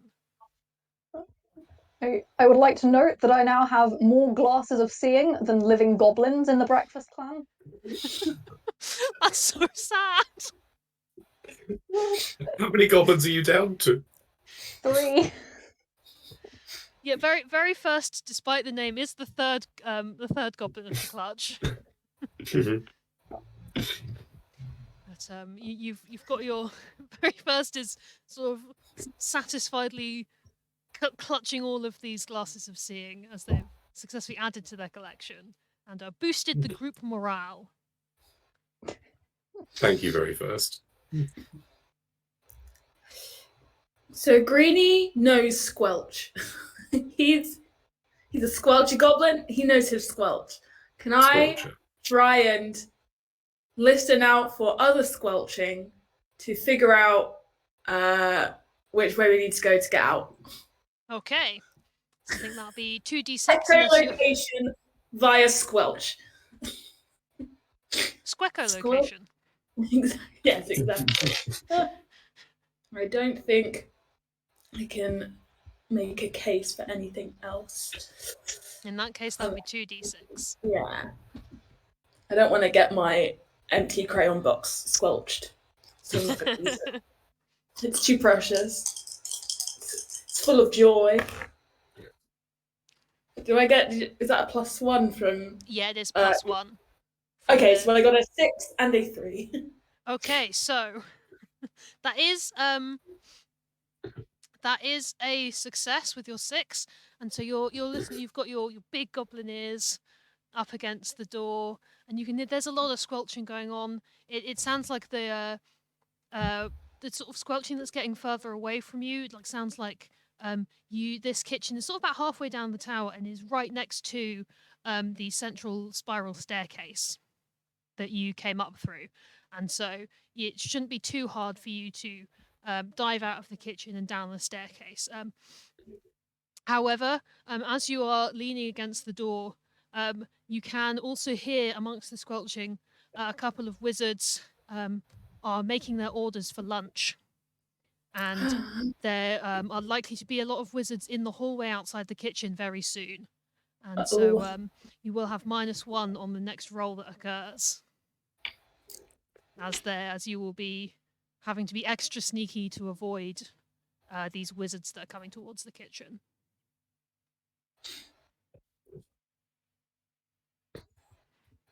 Maybe we could disguise ourselves as chefs. That's certainly a plan. I'm carrying refills for the wizard's guests. Are there any chef jackets in the kitchen? Hanging up next to the door is a bunch of aprons that look like that they're sort of aprons, but they've got 2 sets of tying round things because obviously they get tied around the orbs that the wizards are in rather than the wizards themselves. And the wizard orbs are bigger than a goblin is, so you would be able to sort of just about tie 5 of these us around stacked yourself. up. Yeah. Or just pretend to be one. Yeah. Just me and the 3 other goblins who are just off screen. They're totally there. They are canonically every goblin that isn't active is just off screen. Yes. And therefore can't be seen by wizards. Yeah. Trostano and the 3 other goblins just off screen. They're gonna assemble themselves into the rough shape of a sphere and then put the apron on. Okay, and so Two. Wonderful. So yeah, You're going to turn 3 goblins into a sphere. So I suppose how are we allowed? So you're definitely getting a D6 because it's goblins. Are any other of your expertise or traits or quirks going to help with this? The flip-flops of Destiny will make one of the goblins slightly taller, so it will just make the overall impression larger. Okay, so that's 2d6. Yeah, and Trostano is covered in hair, so maybe Trostano is covered in hair, so it will approximate the beards, the fake beard the totally real beards that the wizards have.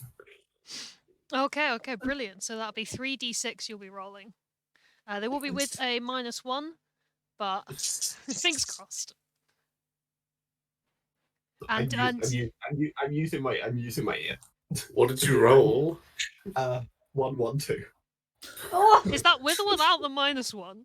That's without the -1. Oh so dear. That'll be 0, 0, 1. That would just You die 5 times. That's a very dead goblin. I'm re-rolling all of these. Yeah, understandable.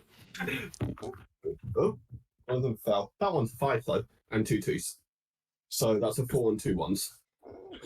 Okay, so Rip. so you get into this costume, and you look sort of from the front. That could be a wizard chef.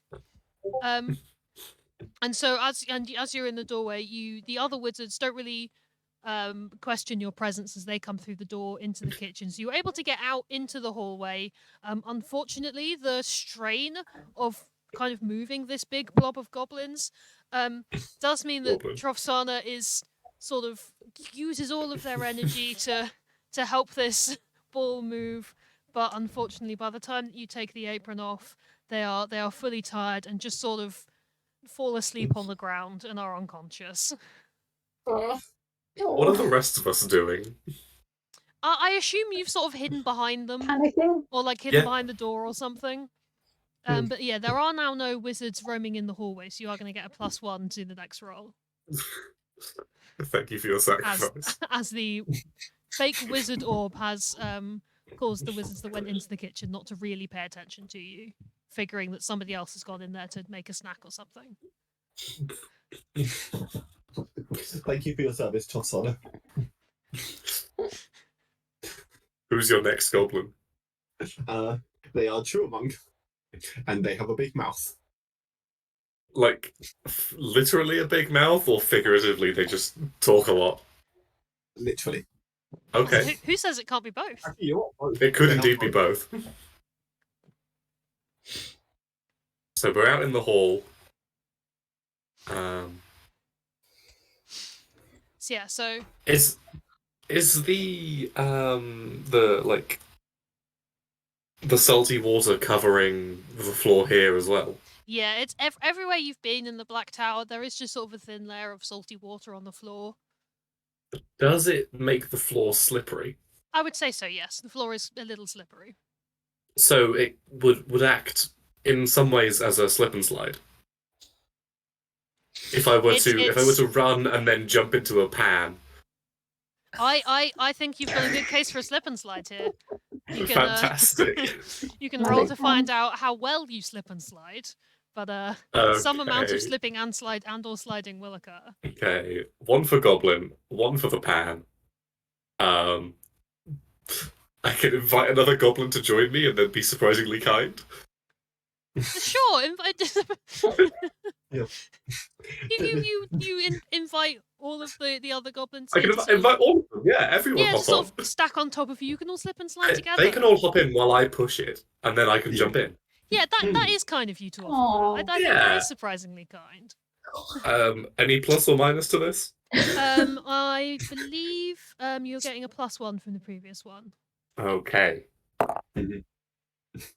I'm gonna re-roll the 1 that I got with my lucky ear. Rub where the lobster bit me. It's all that residual lobster magic. Yeah, with a +1, that is 665. Whoa, brilliant! Yes. And that is enough successes to successfully escape the tower. So follow me. Following a pattern that is increasingly This pan. Every time you've used the pan, you've rolled so many successes. This pan, I'm starting to think these goblins might be right. This pan might be magic. We can use the pan to Because- get through the barrier. This keeps happening. So yeah, It this does. is your idea of a slip and slide is a resounding success. The stairs are so slippery. There's a little bit of the leaves that were there earlier have got some water back over the top of them from other wizards rolling up the There's stairs. leaves on the line. And the stairs are bumpy, and so water's spilling out of their orbs more than it is in other places. And you all jump in one big stack in the pan, and you slide down the spiral staircase and back straight out of where there is no door left, and sort of skid along the ground to a halt. And I'd like to know how the bumping down the stairs interacts with the goblins who are constantly bouncing. I think Do you like cancel out and it's just a suspension? It completely cancels out. They're completely still. And since you're the bottom goblin, the rest of us are completely fine. Yeah, you've made a nice sturdy base by you're bouncing perfectly sort of anti-phase with the bouncing of the stairs. Anti-phase goblins. Hold on, it's like they're out of time. One of them is completely out of phase with the stairs. Oh yes, they're not in time with each other, are they? The other three, it's nightmare for anyone who's on top of them. Yeah, I think. I mean, they're off screen. They're fine. Yeah, exactly. It's only your current goblin has to be there. You can't see them. They're off the top of the screen because the stack's too tall. Yeah. And so obviously the camera's only able to follow down one bit of the stairs, and so when any of that chaos that's happening above, it's So there's canonically 12 goblins in a stack. 14. Going down the stairs. 14? I think so. I counted 1, 2, Oh, hang on, 3, I've got 5, 6, 7, 8, 9, 10, 11, 12. Oh, you've been crossing them off. Yeah, I know. I think you can count 14 goblins. That's a lot of goblins. That all slide out the door. and you only see 4 of them in the stack before the camera cuts off. And yeah, and so you bump down the stairs and slide out of where the door used to be. And you have successfully escaped the tower. Yeah. And that is task 2 completed. And so we are now on to our third and final task. Get whole. Get whole. I had briefly forgotten that's what we called it. So the first step stage 1 of this is to approach the hole. Casually approach hole. Just sort of lean against the wall. So you're outside of the Black Tower, and I guess decide which of the 2 holes you're heading to, as we've established that they both eventually end up at the same place. But you need to decide how you're getting to whichever hole you're going to. If we go to the non-mysterious hole, that gets us to the mysterious hole, but we don't know if the mysterious hole gets us to the non-mysterious hole. Yeah, maximum hole. Maximum hole. And do we even know where these holes are? You are aware, just from your knowledge of being in the camp, that they are in the mysterious hole is down in the southwest, and the not mysterious hole is on the opposite side of the camp in the southeast. Got your big You'd sort of be generally aware with this, or at least Goblin legend had told you that the mysterious hole was in the southwest, and from the Goblin lore. And we're currently in the northwest, I believe.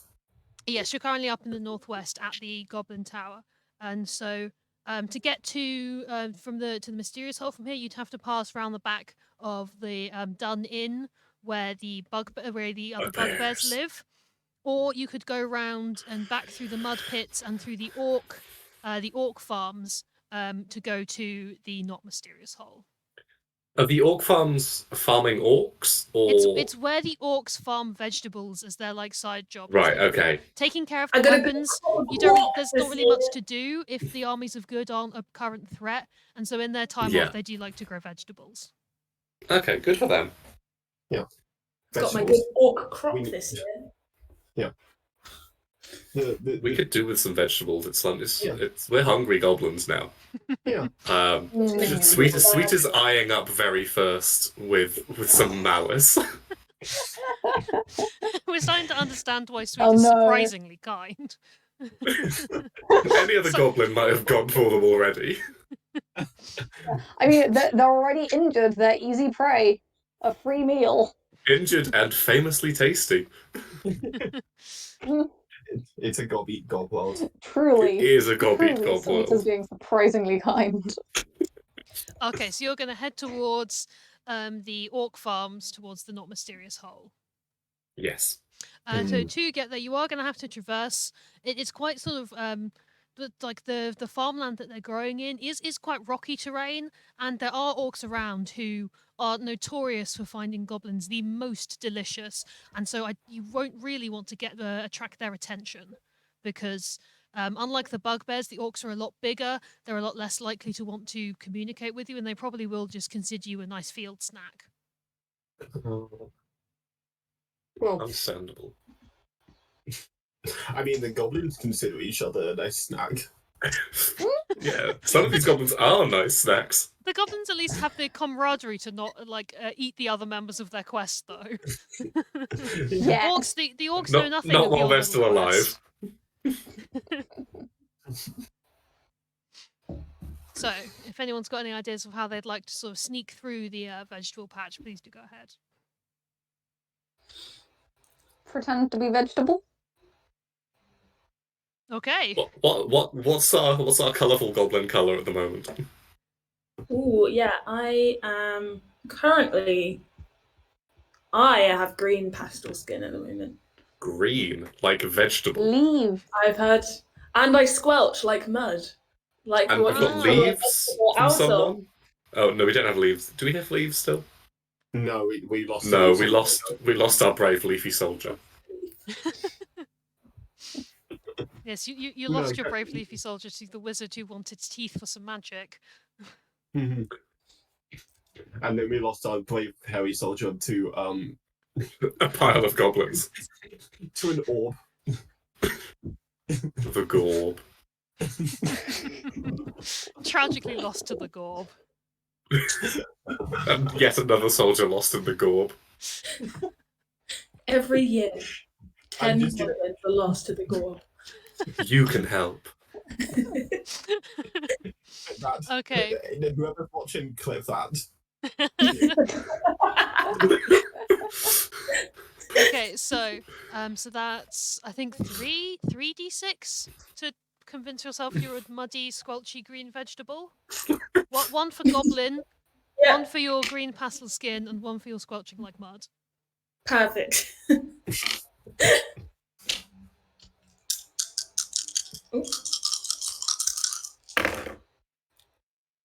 Okay. 2 6s and a 3. Okay.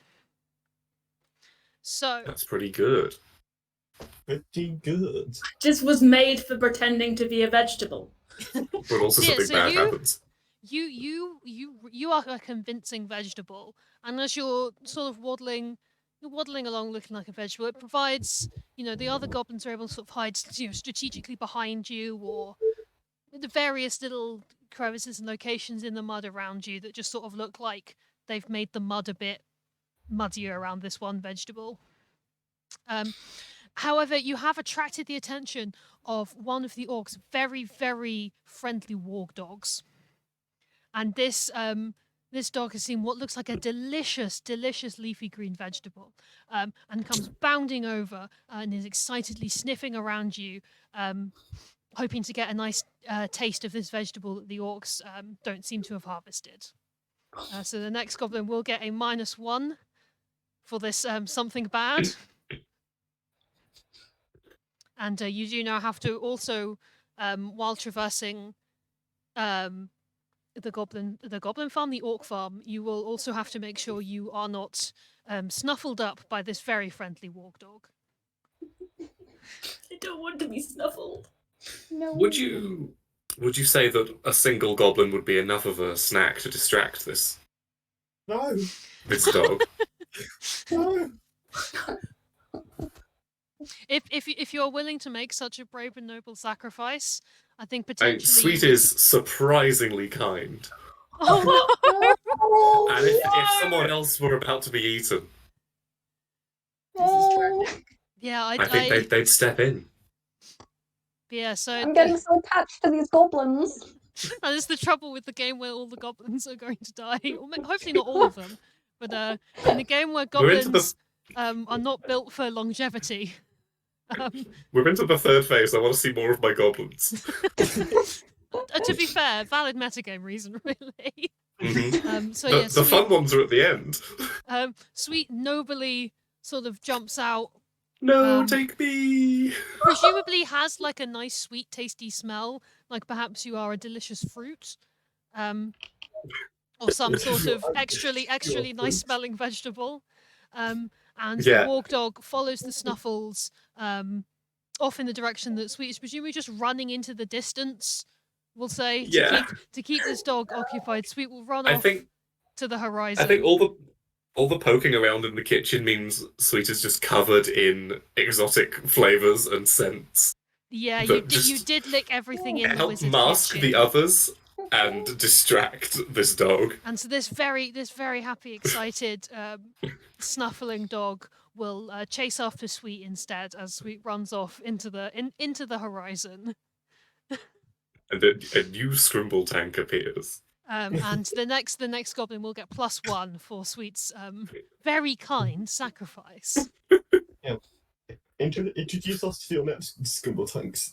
The next of the Scrimble tanks is Sour Scrimble Tank, who really is quite angry that you let Sweet go off on their own. And Okay, so you've avoided the eyes of this warg dog, but there are still orcs roaming around, tilling the fields, planting seeds, and so you will still have to keep sneaking. You've potentially. I sure hope the rest of you have a plan. So, anyone who's got an idea for what to attempt next, please go ahead. Potentially one for maybe Ben or Izzy. I know you've not had much happen in this stage yet with your goblins. I'm thinking about my goblin, and unfortunately, he would make the worst possible decision in this moment. If we wanted success, I should have swapped Kevig and Truamunk. It's happened now. Maybe success will come from the eyes of misfortune. Maybe. Okay, so Truamunk is just going to drop the disguise, find the nearest orc, and say, "Hey, I'm really sorry to bother you. We're looking for this hole. We're looking for this not very mysterious hole. We kind of need some directions. Would you be able to help us? I know it's a big ask, but I kind of really, it's kind of my whole life quest to get to this hole. I kind of staked my identity on it, and I feel a bit silly about staking an identity on it, but you know, it's too late. I've already done it, and sorry, I hope I'm not annoying you, but yeah, I kind of no, it's this hole's very important to me, and it would be great if you could help me, please, sir. Okay, so if you roll, so that's at least 2d6, unless you're trying to use anything. If I want to get, I think I can get 4. Okay. If I want to get the orc's attention, the flip flops of destiny will give me a bit of extra height, which means I'll be more noticeable. Are these flip flops? They're saying that increasingly sound like they're like sort of like platform flip flops at this point. Platform flip flops of destiny. They grow every time you use them because you've been gaining mud on the soles of them, so they've been growing as we quest. Yeah, and as well, the constantly bouncing tends to be quite noticeable. Yes, yeah, you've got I think you've made your case quite well there. Go for it, and all of these will have. So that's one for talking a lot. Or trying to talk to someone a lot. One for constantly bouncing. One for flip flops. One for just being a goblin. I can add another one. Go for it. How?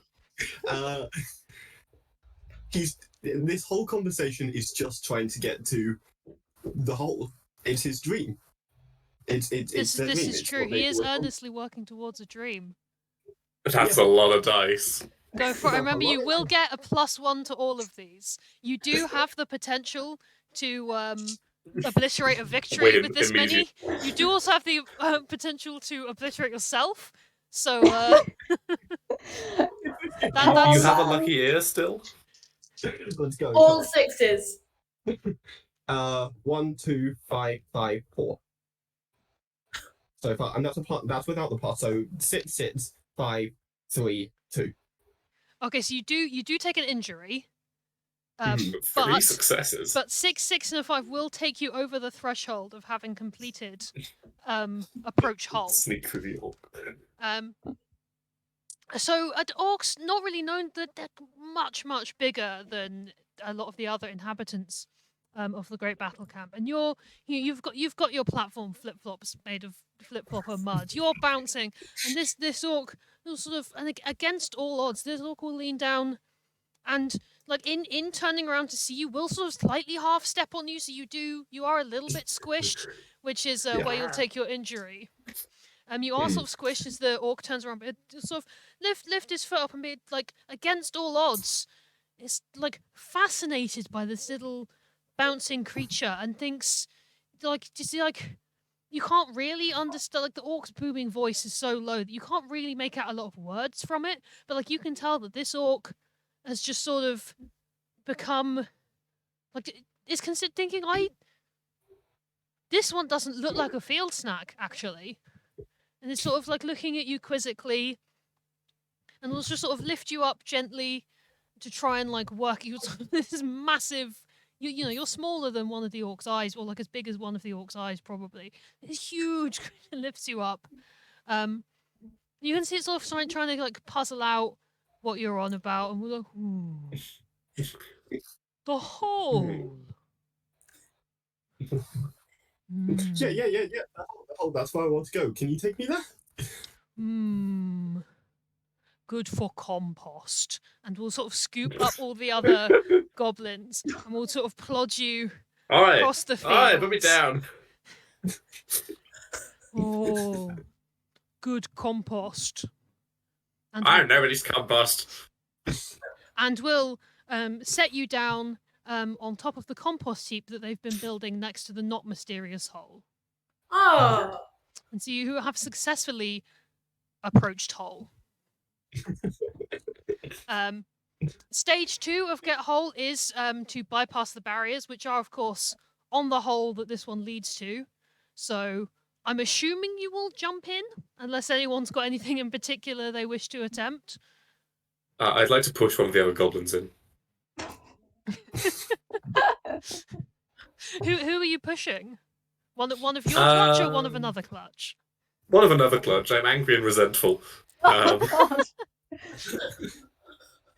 don't mind which one. You go first. I'm willing to be pushed. I'm on an injury already, and perhaps it's not so much that I'm pushed as that this goblin, angry and impatient, finally takes a bite at very first foot and overbalances them.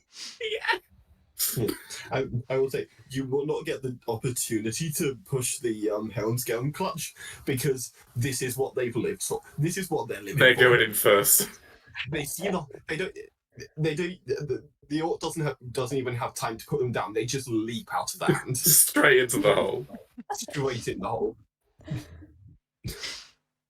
And I think potentially as you've come via the route of the not mysterious hole, I think it makes more sense if we switch stage 2 and 3 around and interact with the hole before you attempt to bypass the barriers.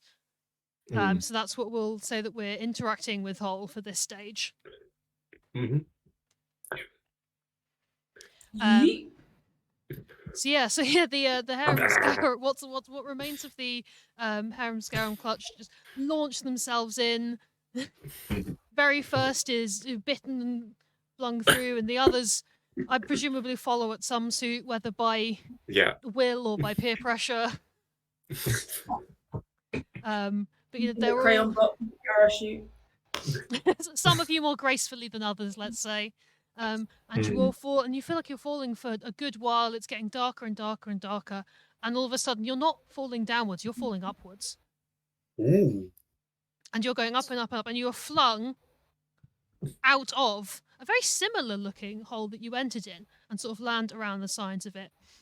Sort of a few sort of good few meters away is this big, huge, just reaching up all the way into the sky, big yellow shining sort of magical force field. This is the barrier that you've heard rumors about, and that Cynthia has told you that only magic will get through. And in front of you is the mysterious hole, and your current task: interact with it. That's what you've decided this part of the quest is, and so please, whoever would like to first describe how you attempt to interact with this hole.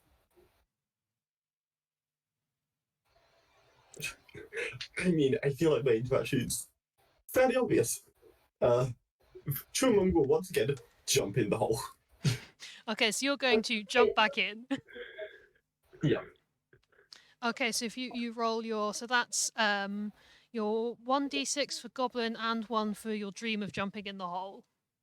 Yeah. 1 for constantly bouncing, which will give him some give Chumung some extra height.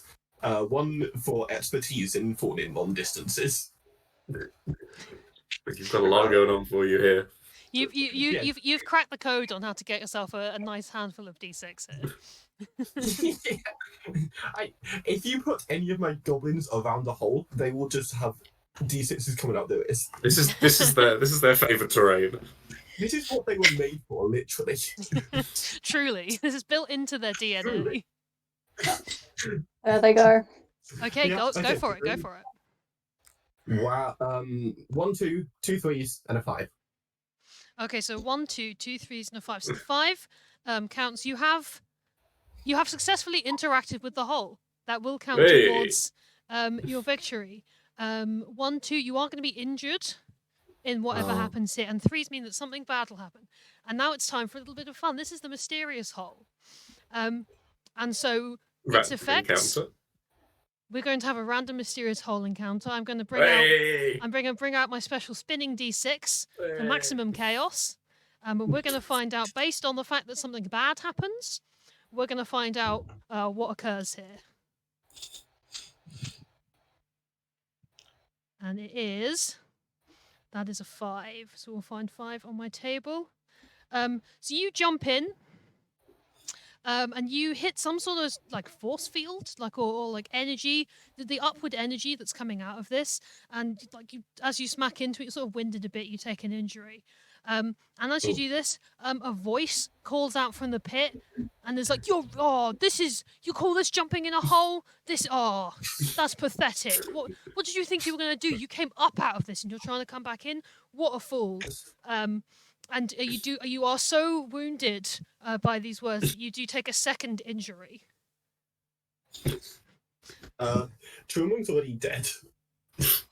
Well, oh no! So it doesn't affect your next goblin. It just means that you are so particularly hurt. You've already slammed into this force field, and you're sort of flung back out onto the side, and you'll just sort of sit there, sort of so wounded by these harsh words that you just sort of that's it for Trumung. And yes, he takes one last breath and he just goes, "Worth it." And then he dies, and then they die. Okay, so unless something bad has happened, there will be -1 on the next roll. Fantastic. Greenie will have seen this and will be so outraged by this disrespect at the rest of the goblins. Like, they want to make their mark on the world, that I'm going to sacrifice them by them jumping in the hole to beat up whatever this voice is. Okay. So I will. I was going to do that. Oh, sorry. No, you're all right. Okay, so Greenie, noble sacrifice will jump in, and this time, as they jump into the hole, we're going to spin the spinner again,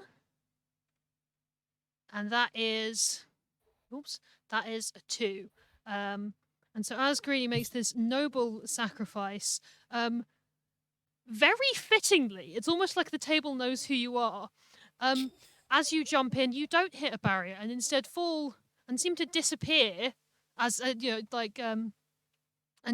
don't seem to come back up. You don't come back up out the other side. You just sort of disappear, and out emerges a beautiful fireworks display.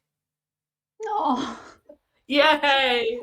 Bright lights fill the air. There's lots of like sparkling green, star-shaped. One of them pops up, and it's like the shape of a goblin face. Horrifying. That's so beautiful that It's almost like the spinner knew that you're the explosion goblins. I put that in there in case it happened to your goblin, and I'm so pleased it did. Yes, amazing. And because of this noble sacrifice for vengeance, you will all get +1. You will get +1 to the next roll. As your To balance out the -1. You get nothing. And so yeah, so there'll be +1 to the next roll. And that'll just completely remove the effect of there having been a -1. It is now just +1. Nice. Because we do not underestimate a goblin's noble sacrifice for vengeance. Oh. Now I get to be damp. Woo! To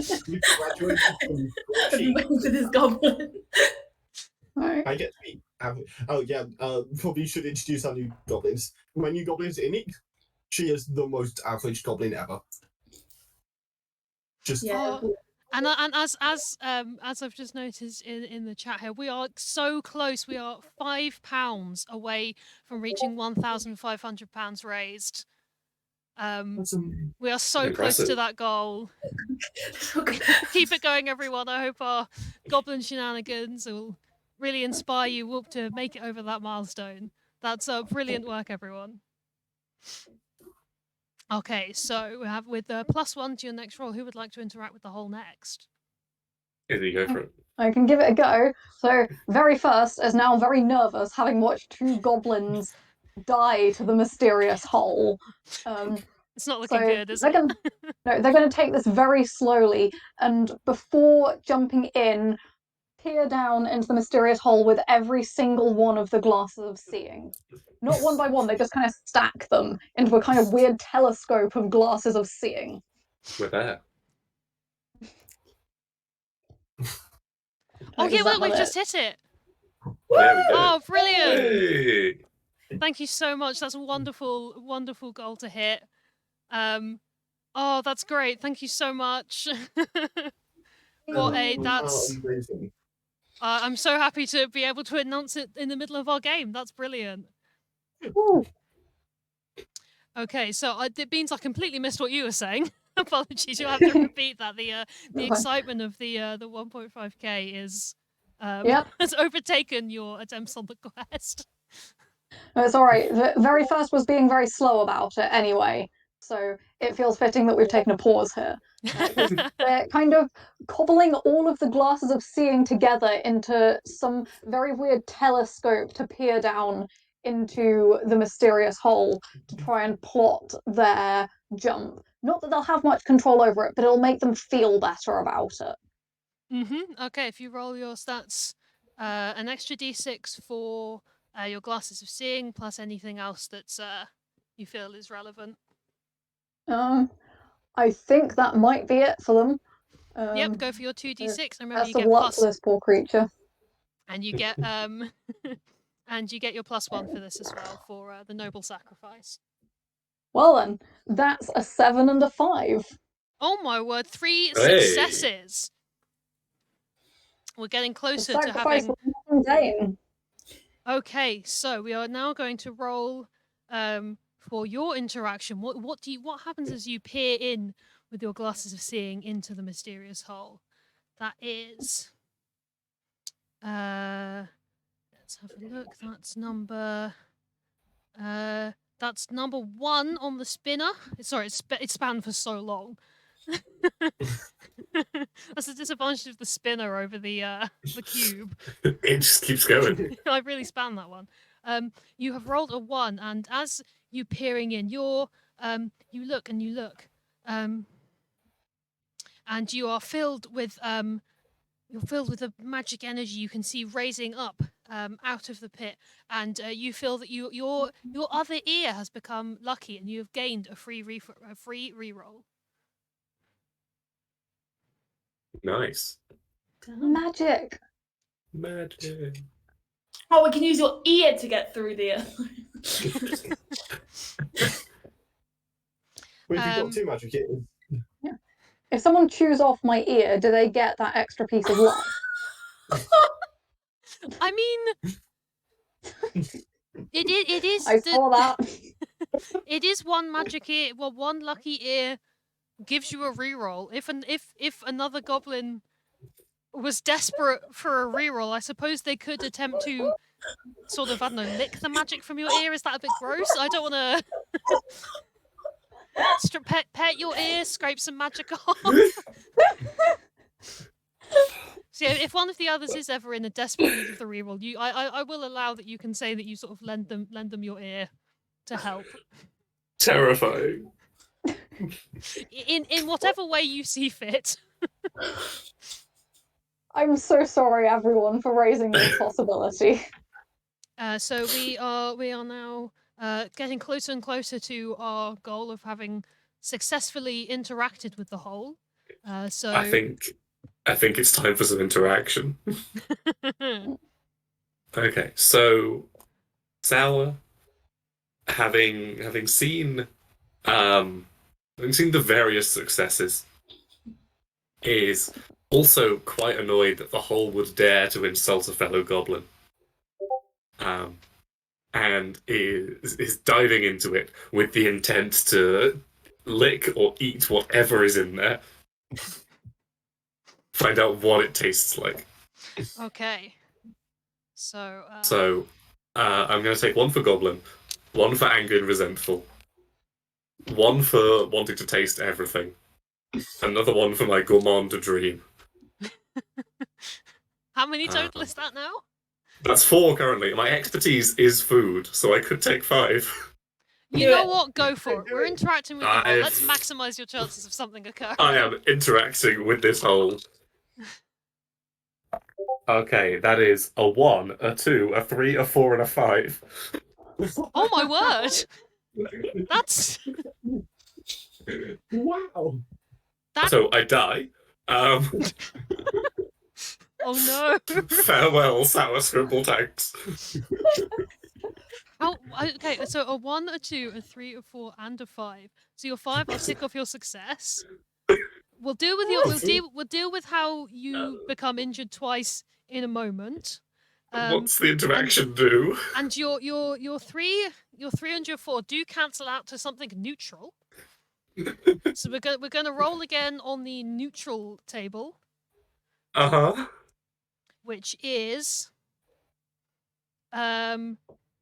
which is a 6. And right.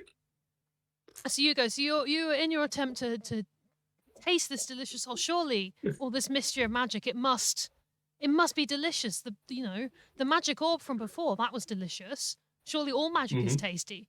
And you go. Surely. You go into the and it doesn't really taste of much. But the more you lick, the sort of smaller you become until you sort of blink out, and everyone notices that everything around you, the surrounding area inside this barrier, everything's become very green.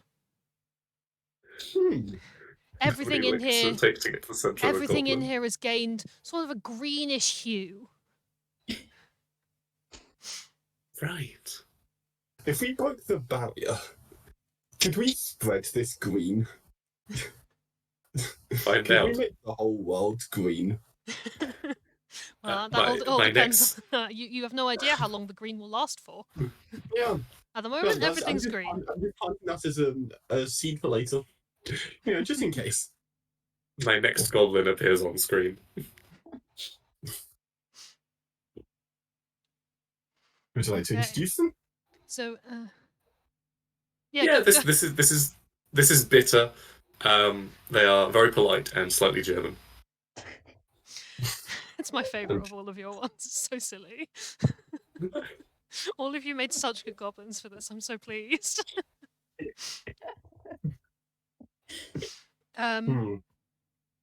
Also, yes, to that message in the chat, the colour is a very distinctly goblin-y green.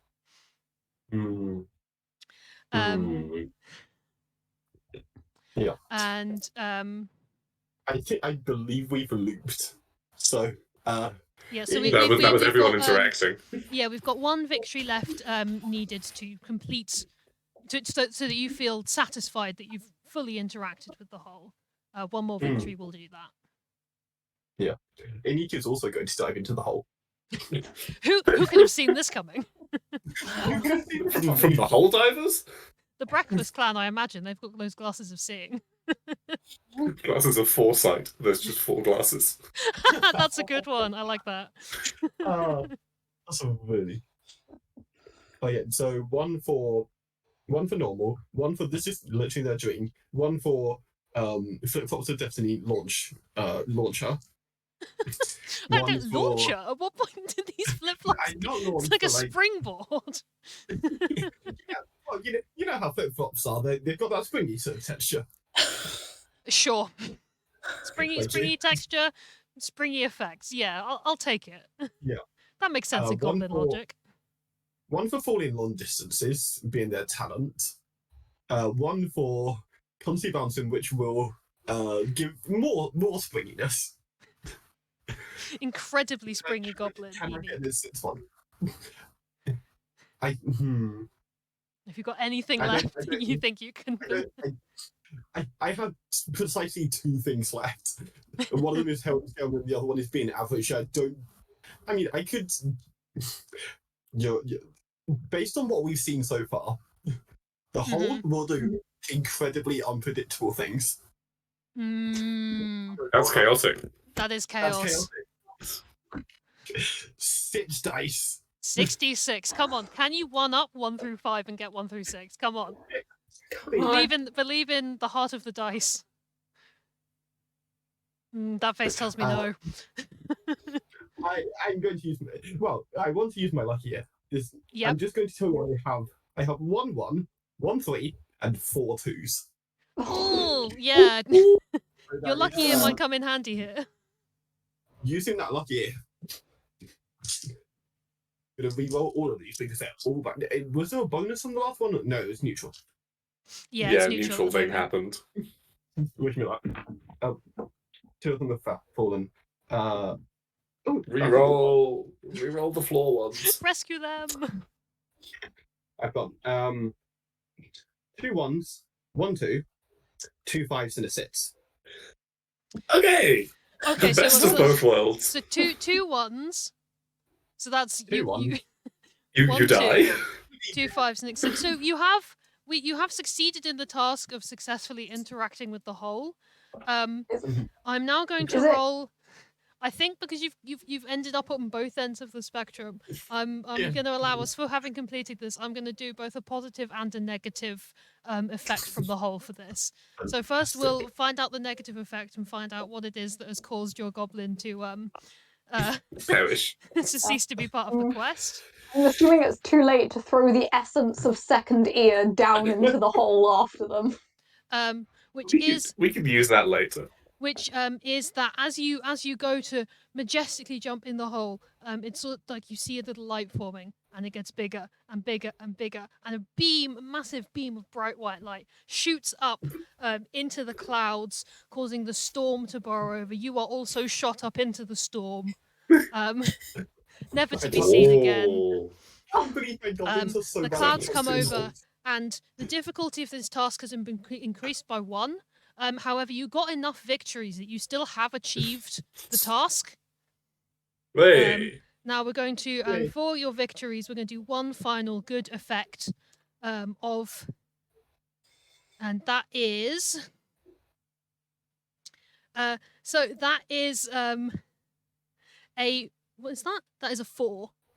And so as the beam recedes, you do see also that Hole has produced a magical floating table with a delicious buffet of all of your favourite goblin snacks and treats. There's all sort of little goblin sweeties, a little like Twiglet bar, little mud drops, all of your favourite goblin snacks. So it's spread out in a buffet before you. And upon eating these snacks, the next fatal injury that occurs won't be fatal. As you've been filled with your delicious goblin snacks and given extra energy. So... Why are my goblins so bad at jumping in holes? One of them landed on nothing, and then just sort of squinched off to the side, and the other one got shot in the air. It's like the opposite of what they requested. I mean, maybe the mean voice in the hole that told you that weren't good at this might have been right after all. Yeah. It wasn't mean, it was just honest. It just knew what was coming. I'm tempted to burn up my last one. But you have now satisfied your desire to say that you've interacted with the hole and feel like you've come back with a good body of evidence to inform the rest of the goblins about what you've discovered about this old legend. You do now have your final task to complete. Escape the hole. Which is to bypass the barriers. I'm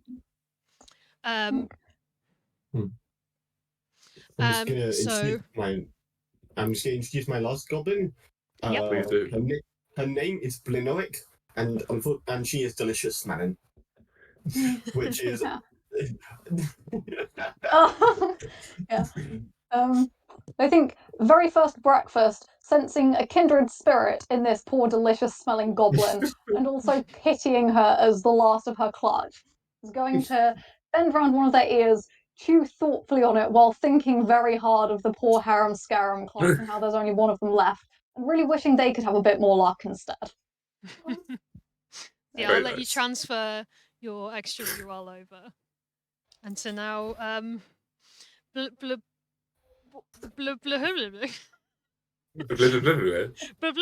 goblin now has 2 lucky ears instead of 1. Blinoic. Yes, you are now free to attempt to bypass this barrier that you know must require magic to get past. And this task is the most difficult we've had thus far. This is your final part of your quest before you can return home to the mud pits and tell all the goblins and the Goblin King about your noble and brave deeds. This is the hardest task you have yet faced. I'm gonna make an unusual move and try to taste the barrier.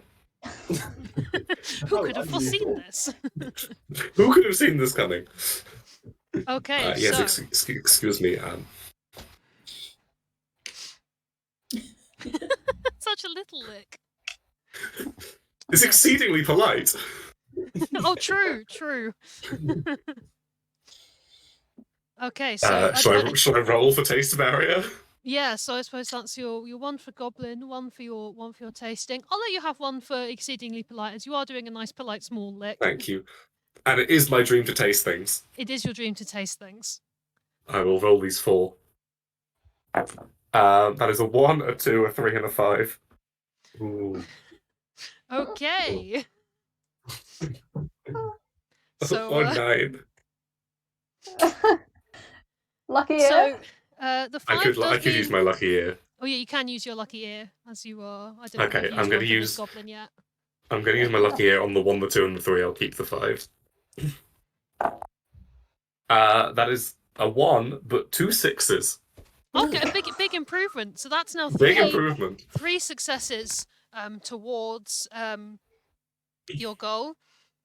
I'm also injured. I feel like it zaps me back. Yeah, that was where I was going to go with this. Is that you do lick this and it does Shocking. fry your tongue a little bit. This thing is hot to the touch. It's almost like an electrified sense. But you do notice that like you licked a lot of stuff in the wizard kitchen, and that's all magic.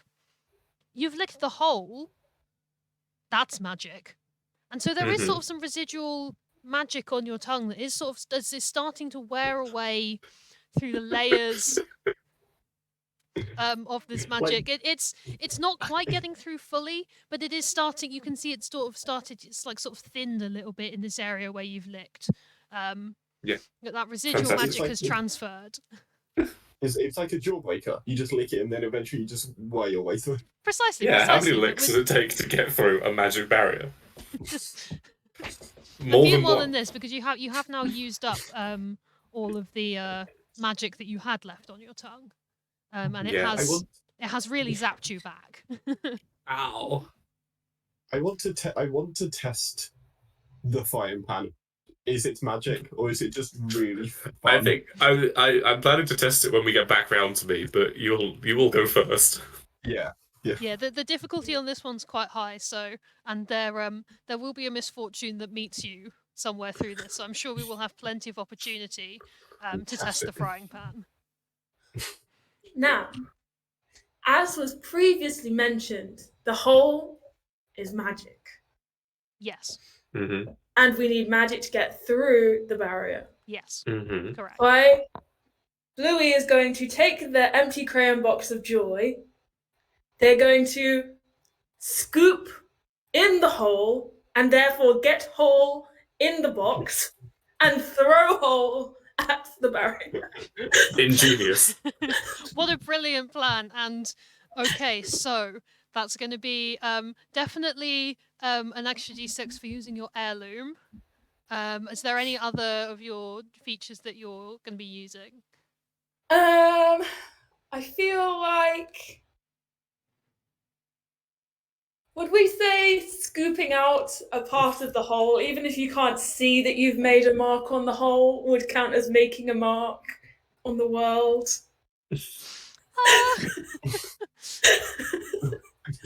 I guess if you're scooping out a chunk out of the side of it, you have sort of I'd like to say you can score a bit off the edge of the hole. Yeah. Yeah. It's mostly empty with hole and then a tiny bit of side. Go for it, roll. I believe in this working. I have faith. Yeah, so roll your 3d6 for me. Oh, could you argue that the slightly damp to the touch will make your hand slightly sticky and therefore hole will adhere to it more easily? Ooh, good question. Yeah, I want to give you more opportunities to roll dice. I'll say we go for it. Woohoo! I love this damp boy. Okay. I got 2 5s, a 4, and a 1. Ooh. Okay, so your 2 5s are this plan does work. You you do scoop this hole. And you throw it, and there's magic in there. And as you chuck your crayon box, which arguably is and isn't still empty, as it's full of. If you fill a box with hole. It's full of hole. And you chuck it, and it does sort of fizzle across. You can see where it's splashed onto this yellow boundary. It does seem to have weakened it. You have what were your other ones that you rolled? It was a 4 and a 1, isn't it? Yeah. You have now interacted with the hole again, which means I am going to have to roll on the hole table. Fantastic. Oh no! And so that is. Honestly, the more interactions we get with hole, the better. Absolutely. And so, unfortunately, in interacting with the hole and the barrier, a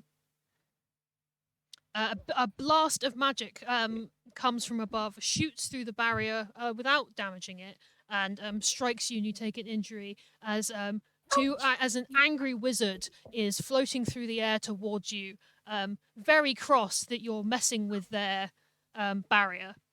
However, this wizard is still it looks like it might be a different Cynthia, wizard. my mistake. It looks like it might be a different wizard to Cynthia. Okay. This one seems to only be wearing a wizard hat, and has in their rush to go defend the hole hasn't put on their wizard robe fully. And appears to have a lot of sort of wiggly legs inside their orb, but is floating towards you. But the good news is that the wizard's blasts, because you're behind the barrier, they're not super accurate. So while you are having to deal with avoiding the attacks from this wizard, you are getting +1 to the next roll, because at the moment this wizard is having to shoot you through the barrier, and it's not great visibility. And you also notice that the green goblin colour starts to fade away. Aww. No. Greenie. Okay, so we're edging our way towards the goal, and you're still trying to get through this barrier, but you are aware that there is a wizard now coming for you, trying to stop you. Can very first try to distract the wizard. Okay, how are you going to try and distract the wizard? Very first, very, very sadly, is going to throw what? Oh, darn it! It's not going to get through the barrier, is it? Except I don't know. It might because it's kind of magic because it belongs to wizards. Yeah, there's a chance that one of the seeing glasses you've picked up has some very, magic energy on from the black very, tower. very sadly going to try and throw one of the goblets of seeing that they picked up as far as they can away from us to distract the wizard. Okay, so you're definitely rolling an extra d6 for using one of your glasses of seeing. Are there any other of your abilities that you think are helping?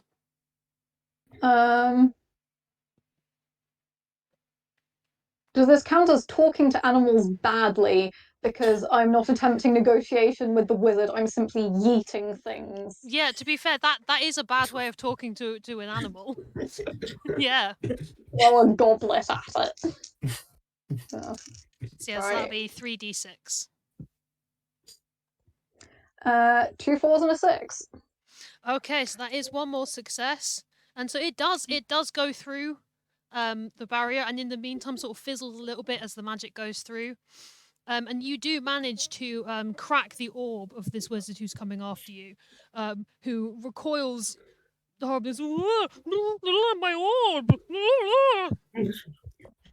And is now going to be focusing more of their magic on keeping their orb contained so they don't lose all of their water in midair, and so won't be focusing as much of their attack onto our brave goblins here. And so the next roll is going to get +1. Oh, and I noticed someone from Senses in the chat at the moment. So yeah, so we're happy to have given our support, and it's wonderful to see you here as well. Thank you so much as well for all of the great work that you all do.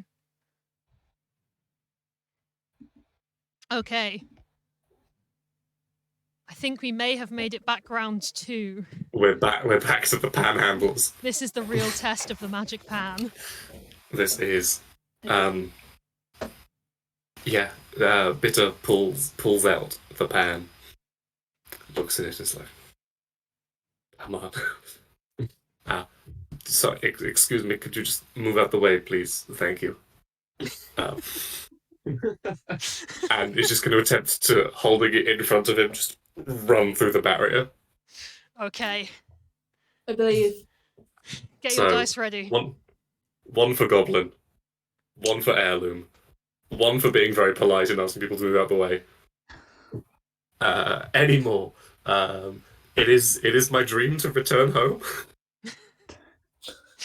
Is that your dream? No, but I do need to get back. I think that might be pushing it. It's not on the sheet, but I really want it. This one. I have expertise with food, which would involve cooking things, which means I can hold pans well. Yep. You would Okay, know how that one will work. Your food expertise will let you handle a frying pan with particular skill for a goblin. Fantastic. So I'm rolling 4. Are there any plus minus to this? Oh, I left the oven on actually back in the mud pit. I need to get back for that. Brilliant ideas from the chat there. Yeah, go on then. Yeah. 5. We'll let the efforts from chat fuse through into the dice magic. Thank you, chat. So yeah, was there a plus or a minus for this? Yeah, you are getting a +1 to this one. Fantastic. I believe all 6s. Okay, 6, 5, 5, 5, 2. +1 is a 7, a 6, a 6, a 6, and a 3. I don't believe it. Magic pan. Magic That's pan. 5 successes. Come through, I pan. don't believe this. Magic pan. This pan is too magic. Magic pan. Magic pan. Oh my word. So that's how many successes? 5 successes. Oh my word! Look at the imagine. The You only needed 2. I put the difficulty of this higher than the game told me to, and you've still obliterated it. Oh, this pan is magic. The magic pan is speeding up how long things need to take. I'm stunned. Did you roll anything that wasn't successes? Yeah, I rolled a 3. Okay, so something bad happens. Something bad happened. Okay, so yeah, this pan glows with magical food-based energy. A bright aura appears around the pan as you politely push it forwards, and the barrier barrier sees politeness for politeness and will just part a lovely space for you to walk back out of. Danke. Which means you have technically completed. You have bypassed the barriers, which is everything on our quest. I am as There is still a wizard. As something bad has happened, and we are not yet at the end of our 4 hours. We're gonna ad lib some additional difficulties to the end of your quest on your way back to the mud pits. But return home this is going to be our unofficial task 4 of the quest. As your pan is too magic for the game. And is truly potentially real life magic. We're going to add a task 4 of get home onto the end of this. Which I am just going to how much I'm gonna set this at that many difficulty, and we'll see how that goes. We'll see what the time is. Once we I'm just going to suggest to the chat compilation of all the times some pan was too magic for its own good. Yeah, that's definitely someone go and get clips Go of back all. through. That's going to be a good compilation to have of every increasing surprise at the pan being magic. That's. I truly. How many times? Is that 3 times? 3 or it's definitely. I think every single task been completed, but like every single 1, 2, and 3 have they not all been completed? We blew by open pan? the door. Yeah. We slid down the stairs and we broke through the barrier. Yeah, we have ended every task with the magic pan. Yeah, the power of the pan. I was so convinced that this was going to be the one thing the pan couldn't do, and the pan has proven me wrong. Pan understands a good story. Okay, but unfortunately, something bad has happened, and despite your resounding success with the pan, the next roll will have a -1 to it, as this wizard is absolutely furious. They are calling in wizard backup support using their wizard message, and this wizard is coming right for you. Their orb is sealed up, and they're coming at you firing spells. They are not pleased that you have destroyed this magical barrier. They put so much effort into stopping people getting in and out of this hole. I'm very sorry, Mr. Wizard.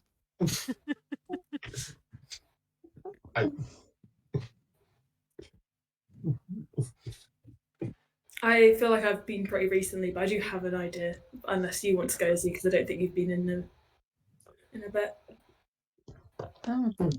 I last went to try and distract the wizard. I think if Ben's got something, it'd be a good time. Yeah. I'm just gonna go fill up my bottle. I'll be right back. Okay, no problem. Yeah.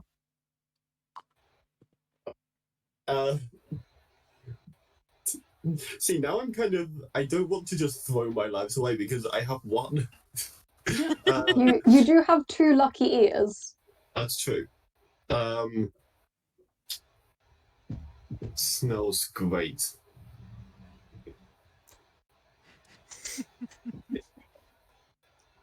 I'm thinking of a way to amplify her natural scent and just it's sense though. What a sentence. Yeah, that's it. To amplify your And so Yeah. what kind of things specifically are you hoping to achieve by making yourself smell even stronger? Specifically, I want to smell it. I wanted to smell it exactly like what the wizards love the most, and so they will hopefully calm down a bit and go, "Oh, delicious! I want that," and follow her instead of the rest of the group. Okay. So roll your d6. So you've definitely got one for your one for One for the goblin, one for goblin, your one for smell. smell. Flip flop to waft the scent, as I've seen in chat. Yeah, flip flops yeah. to waft the scent. Bouncing to be more of a target. She's not bouncing out of time with anyone anymore. Oh, Oh no, that's so we all need to bounce right now. I suppose technically beginning to bounce. by being the only one bouncing, you are sort of technically bouncing out of time with anyone who's not bouncing. You're definitely not bouncing in sync. yeah, there's no one to be in sync with. Sorry about the feels. I didn't mean to. I just. Oh, and chaos. I'm adding chaos in there because the smellier the smell, the more distracting, the better. It's also quite a chaotic move to entice the wizards more towards you as well, I think. Yes. Yeah, this may be a self-sacrifice. Please no, this is your last goblin. Oh, 1 5 1 2 1 5 2 4s, 2 and a 1. I'm going to use one of my lucky years to reroll those last. Let me cross that out. 3 and a 1. You know what? I'll accept that. That's acceptable. Okay, so what's your full range? I don't remember all of the numbers. So, hold on. This isn't including any. What was the last thing? Was there any plus ones or minus ones? I think this. This should be a -1 because of the bad thing that happened. Yep. Okay, I was trying to remember if anything that's has a happened in 0. between that. I think it is still a -1. Yeah, that's a 0, a 2, 2 3s and a 4. Please re-roll. Okay.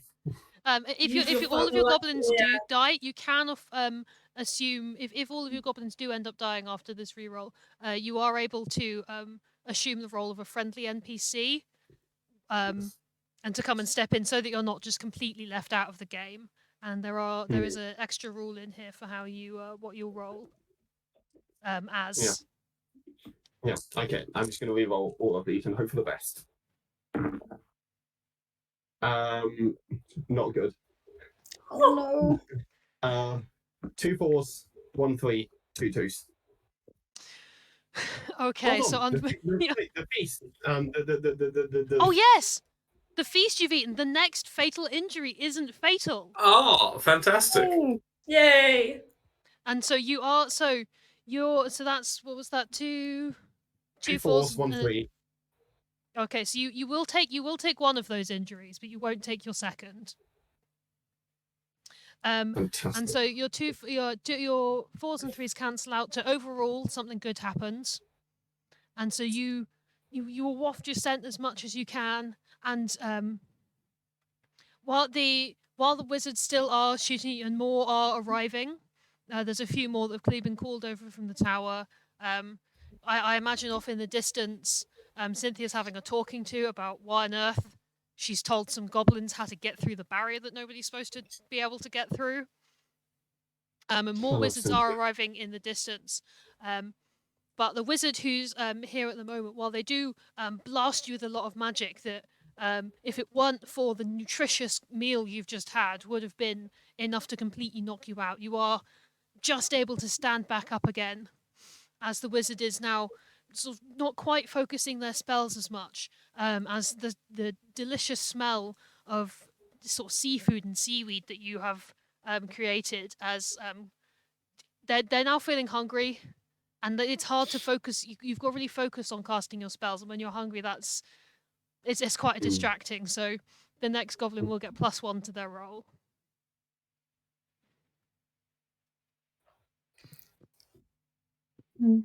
Cool. now that they are hungry, Bluey is going to say, as a fellow damp individual, have you considered going into the hole to seeing what you can find in the hole? Okay. So, goblin dampness. Don't know if I have anything else. Perhaps if you're trying to convince a wizard to be on your side, perhaps you could attempt to convince them some sort of idea or expertise, like some explosions. If you think there's anything you can add to that you think maybe you've impressed a wizard your before with experience in the hole explosions. was explosions. It's true. It is true. Yeah. I'll tell my story of the fireworks and be like, who knows what you'll find in there? Because it sure was explosive for me. I'll use my blue pastel skin as well if I can, since that I imagine in a similar way to Greenie, that's kind of a damp vibe to add to the dampness. Yeah, they're in an orb full of some sort of bluish salt water. That you try and give them a sense of calm. That's the colour they're used to seeing in the tower. It doesn't immediately remind them of that goblin-y shade of green. So that will give me 4, which would be nice. Yeah, and you are getting +1 to all of these.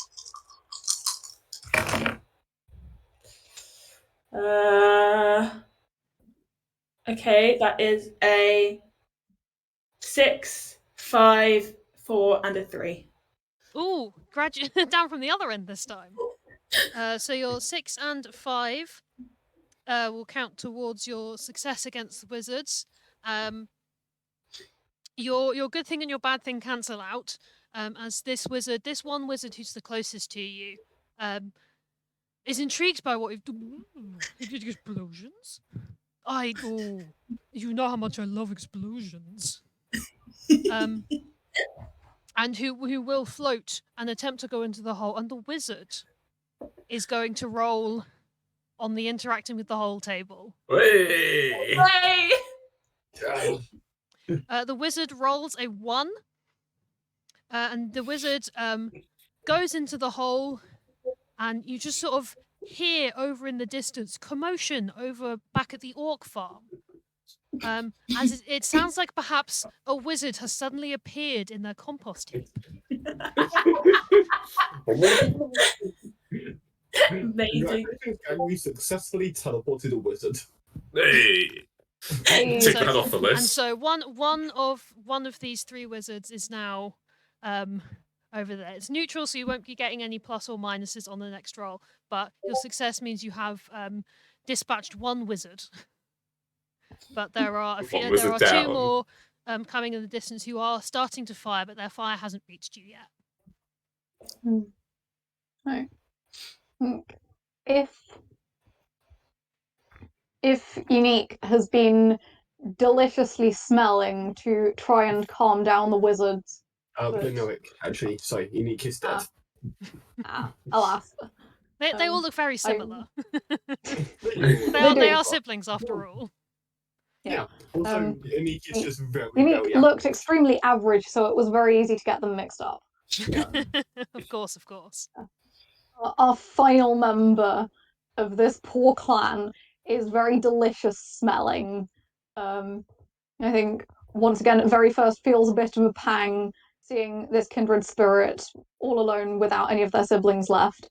The wizards are probably still looking quite hungry, and so very first just takes off in the opposite direction to the goblin camp, trying to run away to draw them off. Okay. I'm sacrificing a goblin. Very first. Okay.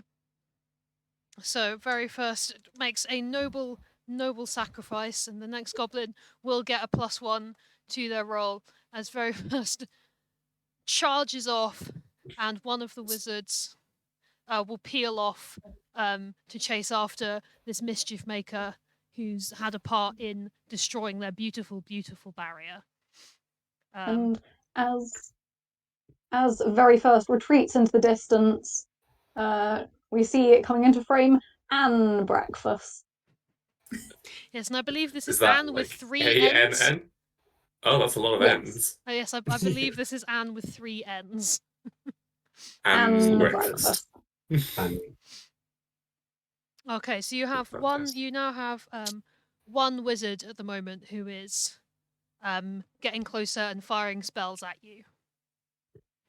Can I deflect the spell with the pan? You can sure try. I will try. I believe in the pan. You can put the reputation of the magic pan at stake. I think I only get goblin and have pan for this. Oh no. Come on. Food expertise using We that believe in you. pan. Oh, panhandling is as an expertise. So 3. Okay. I believe. All 6s. Come on, you've got this. We That believe is- in the magic. Is there a +1 to this? There is, yes. Okay, so that will be a 3, a 4, and a 5. Oh, so still on the better end. Still on the better end for the magic pan. So on the better end. The pan knows it's not the quest finale yet and is holding back. So the 5 does get you A success. closer to your goal. So you do successfully bat away a spell, and it recoils back and blasts across the orb of this wizard, who is buffeted backwards a little bit dazed. And I believe as- the neutral thing happens. And this wizard, blasted back in its days, will start just spinning the orb rapidly. It's not really. On the one hand, it is causing all of the spells they're firing to just go off in different directions, which is good because it's less likely to hit you. But at the same time, it's allowed them to stop focusing on aiming, and so they are firing off more spells. And so it's sort of like a net neutral that this wizard is now spinning and spinning around in their orb. Okay. Beyblade. Blizzard. No, that's that sounds like 2 other words. I don't think there's something there. Wizard blade. That's just that. No, that doesn't quite combine, does it? Yeah, you could say blizzard. Like it's a wizard blizzard. Bay mage. There's something in there. I don't think we're going to reach it before we before the quest is out. Yeah, come on, chat. Work on this for us. Yeah, chat can workshop this for us while we continue fighting the wizard. Okay, so yeah, now you have a spinning Beyblade wizard, firing spells just off in all directions, just full of rage. Please, after you. Let's go.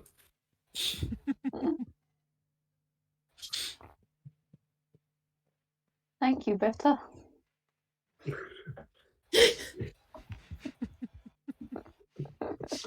I love these goblins. Does anybody does anybody have a plan for how they want to distract, escape from, or otherwise, or attack this wizard? The options are open for how you want to deal with this spinning wizard blizzard.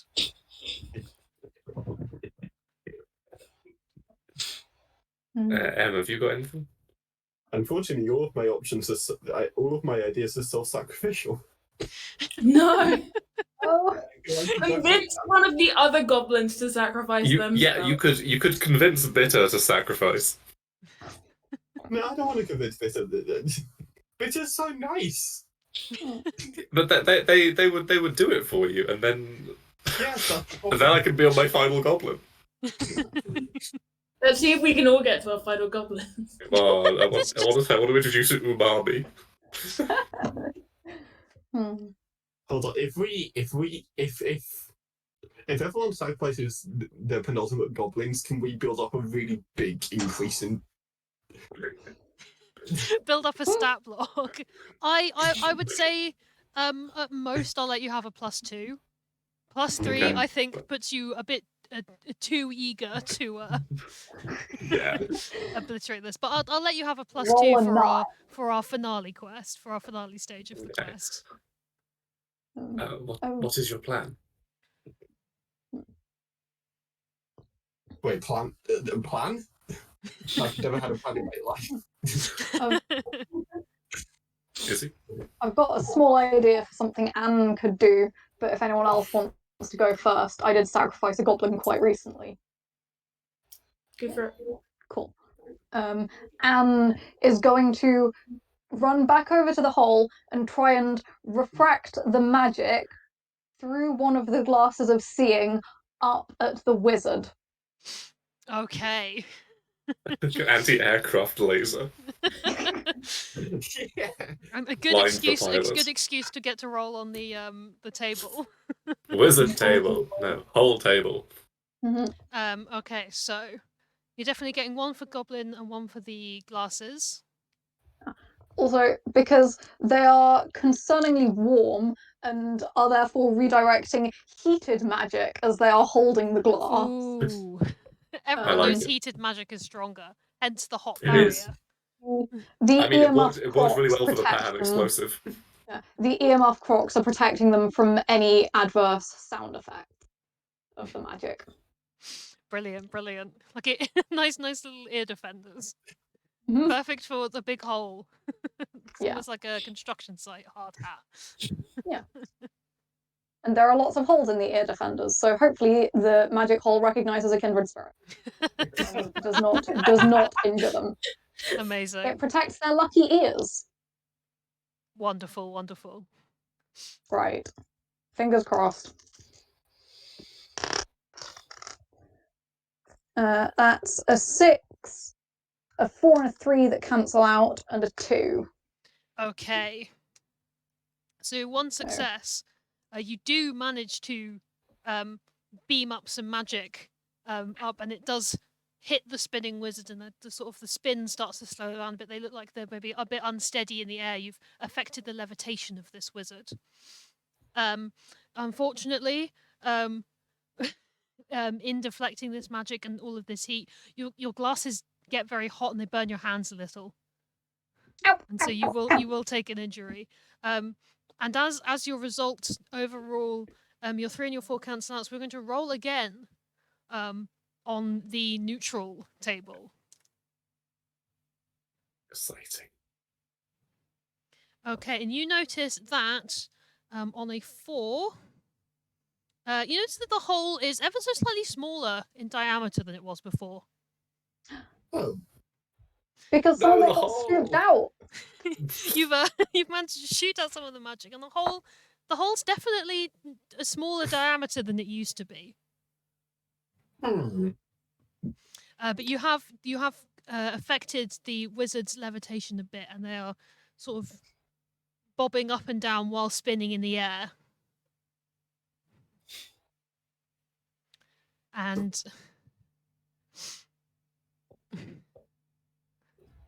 anybody else who would like to go attempt to continue beating up this wizard? I have a thought. Okay. It is a bit of a wild one. When is it not? True. So my cast iron pan, very sturdy, could be used if a large number of goblins were to jump on one end of my handle. You could potentially catapult another goblin. This seems exactly how goblin tech works, and Yes, of course that's how they work. There's one holder, there's one handle. Precision German engineering. Precisely. Okay, so you're going to. I assume you're attempting to throw your goblin up at I will the be wizard. catapulting Bitter. Is this at the wizard. is this as a roll or just as a sacrifice?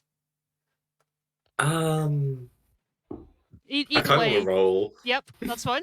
Either way Yeah. is perfectly fine. You're not obligated to Yeah. sacrifice your goblin. Okay, so we're gonna have one for goblin, one for frying pan, one for precision German engineering. Yeah. One for friends. For what? One for friends. Friends? Oh yeah, because I don't know. you although I think the other ones where we've had more than one goblin get involved, we've not added one. I suppose if the other clutches are getting involved, you can probably add a +1. Or say Yeah, add one d6 for other goblins getting involved in Yeah. this big Okay. catapult We'll project. also jump on Okay, that. I will take the 4 dice. Because you're going to need someone to be the lever. You're going to need quite a few goblins to jump. All Yeah. 6. All 6. Okay. Any plus minus to this? I believe you're at neutral, so no plus Yeah. minus. Okay. So that is 5, 5, 3, and 1. Which is unfortunately the end of bitter. No. Okay, but you do But get 2 successes. you do get 2 successes at this wizard. So you so what is it? It was 5, 5, then 2 and 1. 3 and 1. 3 and 1. Okay. Yes. So yeah, so you I mean, it works. You use the pan, some of its residual pan magic fires you off at the wizard, and you crash straight into the wizard's orb. Which really, Hello. this wizard is no longer airborne. This wizard is coming down. Unfortunately, you're coming down with it, and as the orb lands in the ground, makes a huge crater, and It's no goblin to be seen. there's orb, there's crater, and there's no sign of bitter. No. Alas, Farewell, poor sweet Bitter. bitter.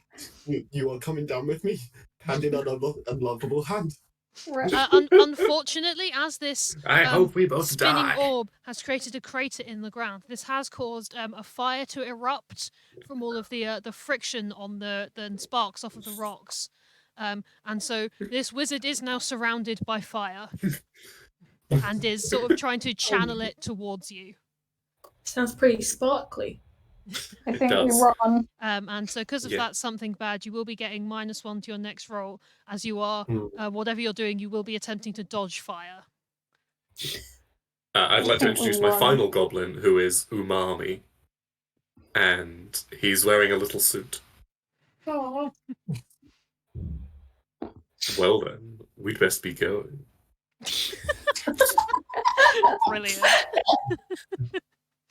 Yes, I think we had. Okay, so you only need 1 more victory to defeat this wizard. They are on their last legs. Their orb is cracked. Their water's starting to evaporate from the fire. They're still channeling fire at you, but they are very close to being defeated. Yeah. Yeah, I have an idea. Blinoic is there's a kindred between Blinoic and the Breakfast Club.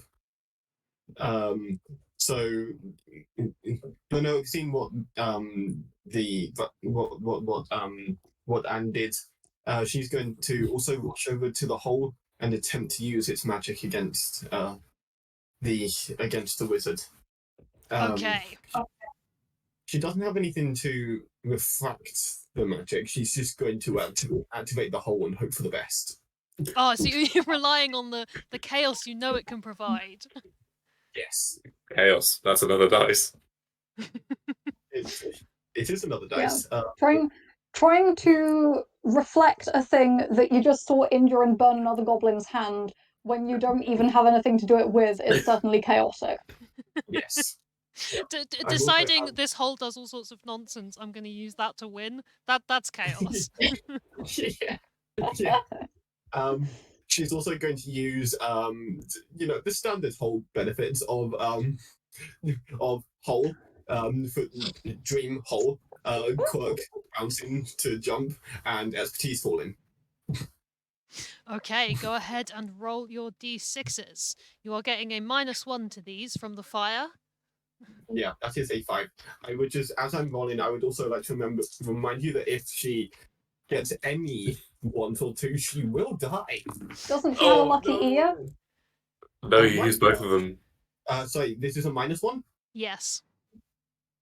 So she has a 5, a 4, 2 4s, a 3, and a 2. Oh! Noble sacrifice. Did she use up both her lucky ears, or did the feast help save? She used both for lucky ears and the feast in the last one.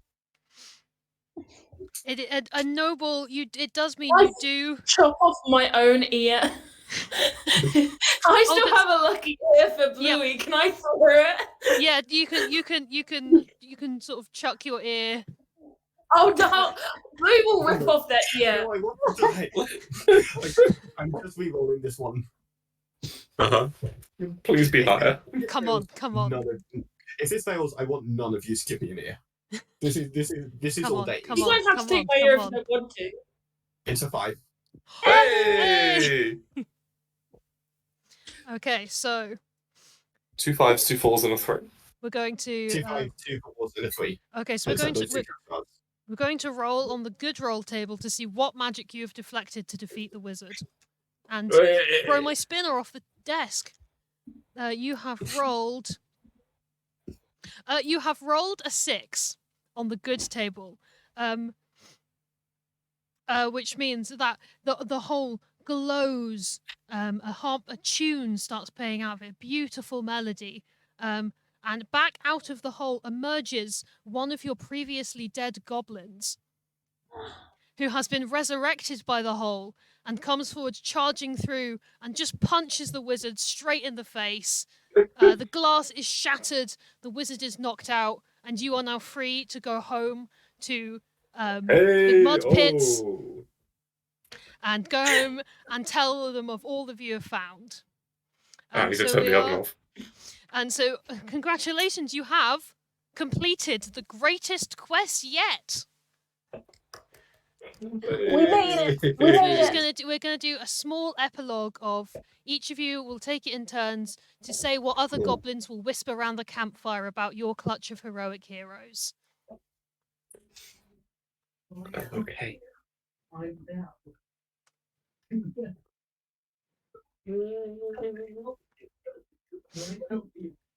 So, whoever would like to go first, to say just a couple of things that what parts of your goblin story are told around the campfire for generations to come.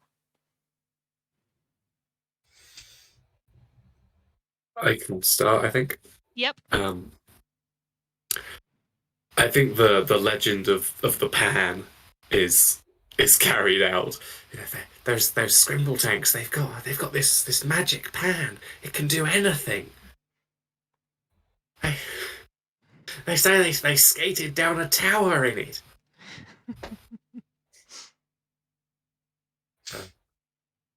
Yeah, and obviously their prowess with cooking was already widely known.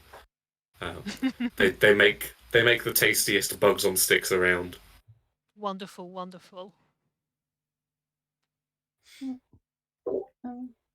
I've got one. Yep, go for it. The breakfast clan will be remembered primarily as fools. How could they possibly have doubled the number of their ancestral heirlooms and then thrown one away at a wizard? How could they possibly do such a thing? Terrible. Shameful. Disgrace to goblin kind to let go of your new heirloom like that. So the remaining goblet of seeing and glasses of seeing will be treasured and passed down through the clan, but the bitter memory of the one that was shattered in the great battle against the wizard will be a blot on their memory for generations to come.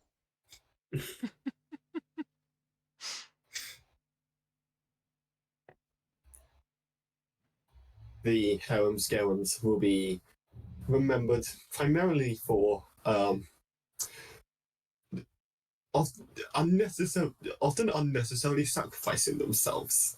You know, every single one of the clan at least attempted to sacrifice himself for the others, and they were only saved by the only reason any of them made it out alive was because of their trust and loyalty with other clutches. And also, Chuamung will be remembered for being the first goblin to come back from the dead. Of course. A vital step. I think the iridescent clan will continue their empty crayon box of joy, perhaps not so empty anymore as the traces of whole are left within it, is continually lauded amongst goblins as touched by magic, but mainly they're remembered for, or the rumor is that if an iridescent dies, it will be sparkly and explosive, as I think that literally every single one of my goblins that died today died in a sparkly explosive accident. It's what they would have wanted. It truly is what they were born to do. They were the sparkly explosions all along. It was the sparkly explosions inside themselves. They were the true friends we made along the way. So, thank you everybody for watching not only this quest, but any or all of the 48 hours of games that we've done so far. Thank you so much for being here. We are going to hand over to Zach, I believe, is going to come and do some final words to round off our 48 hours.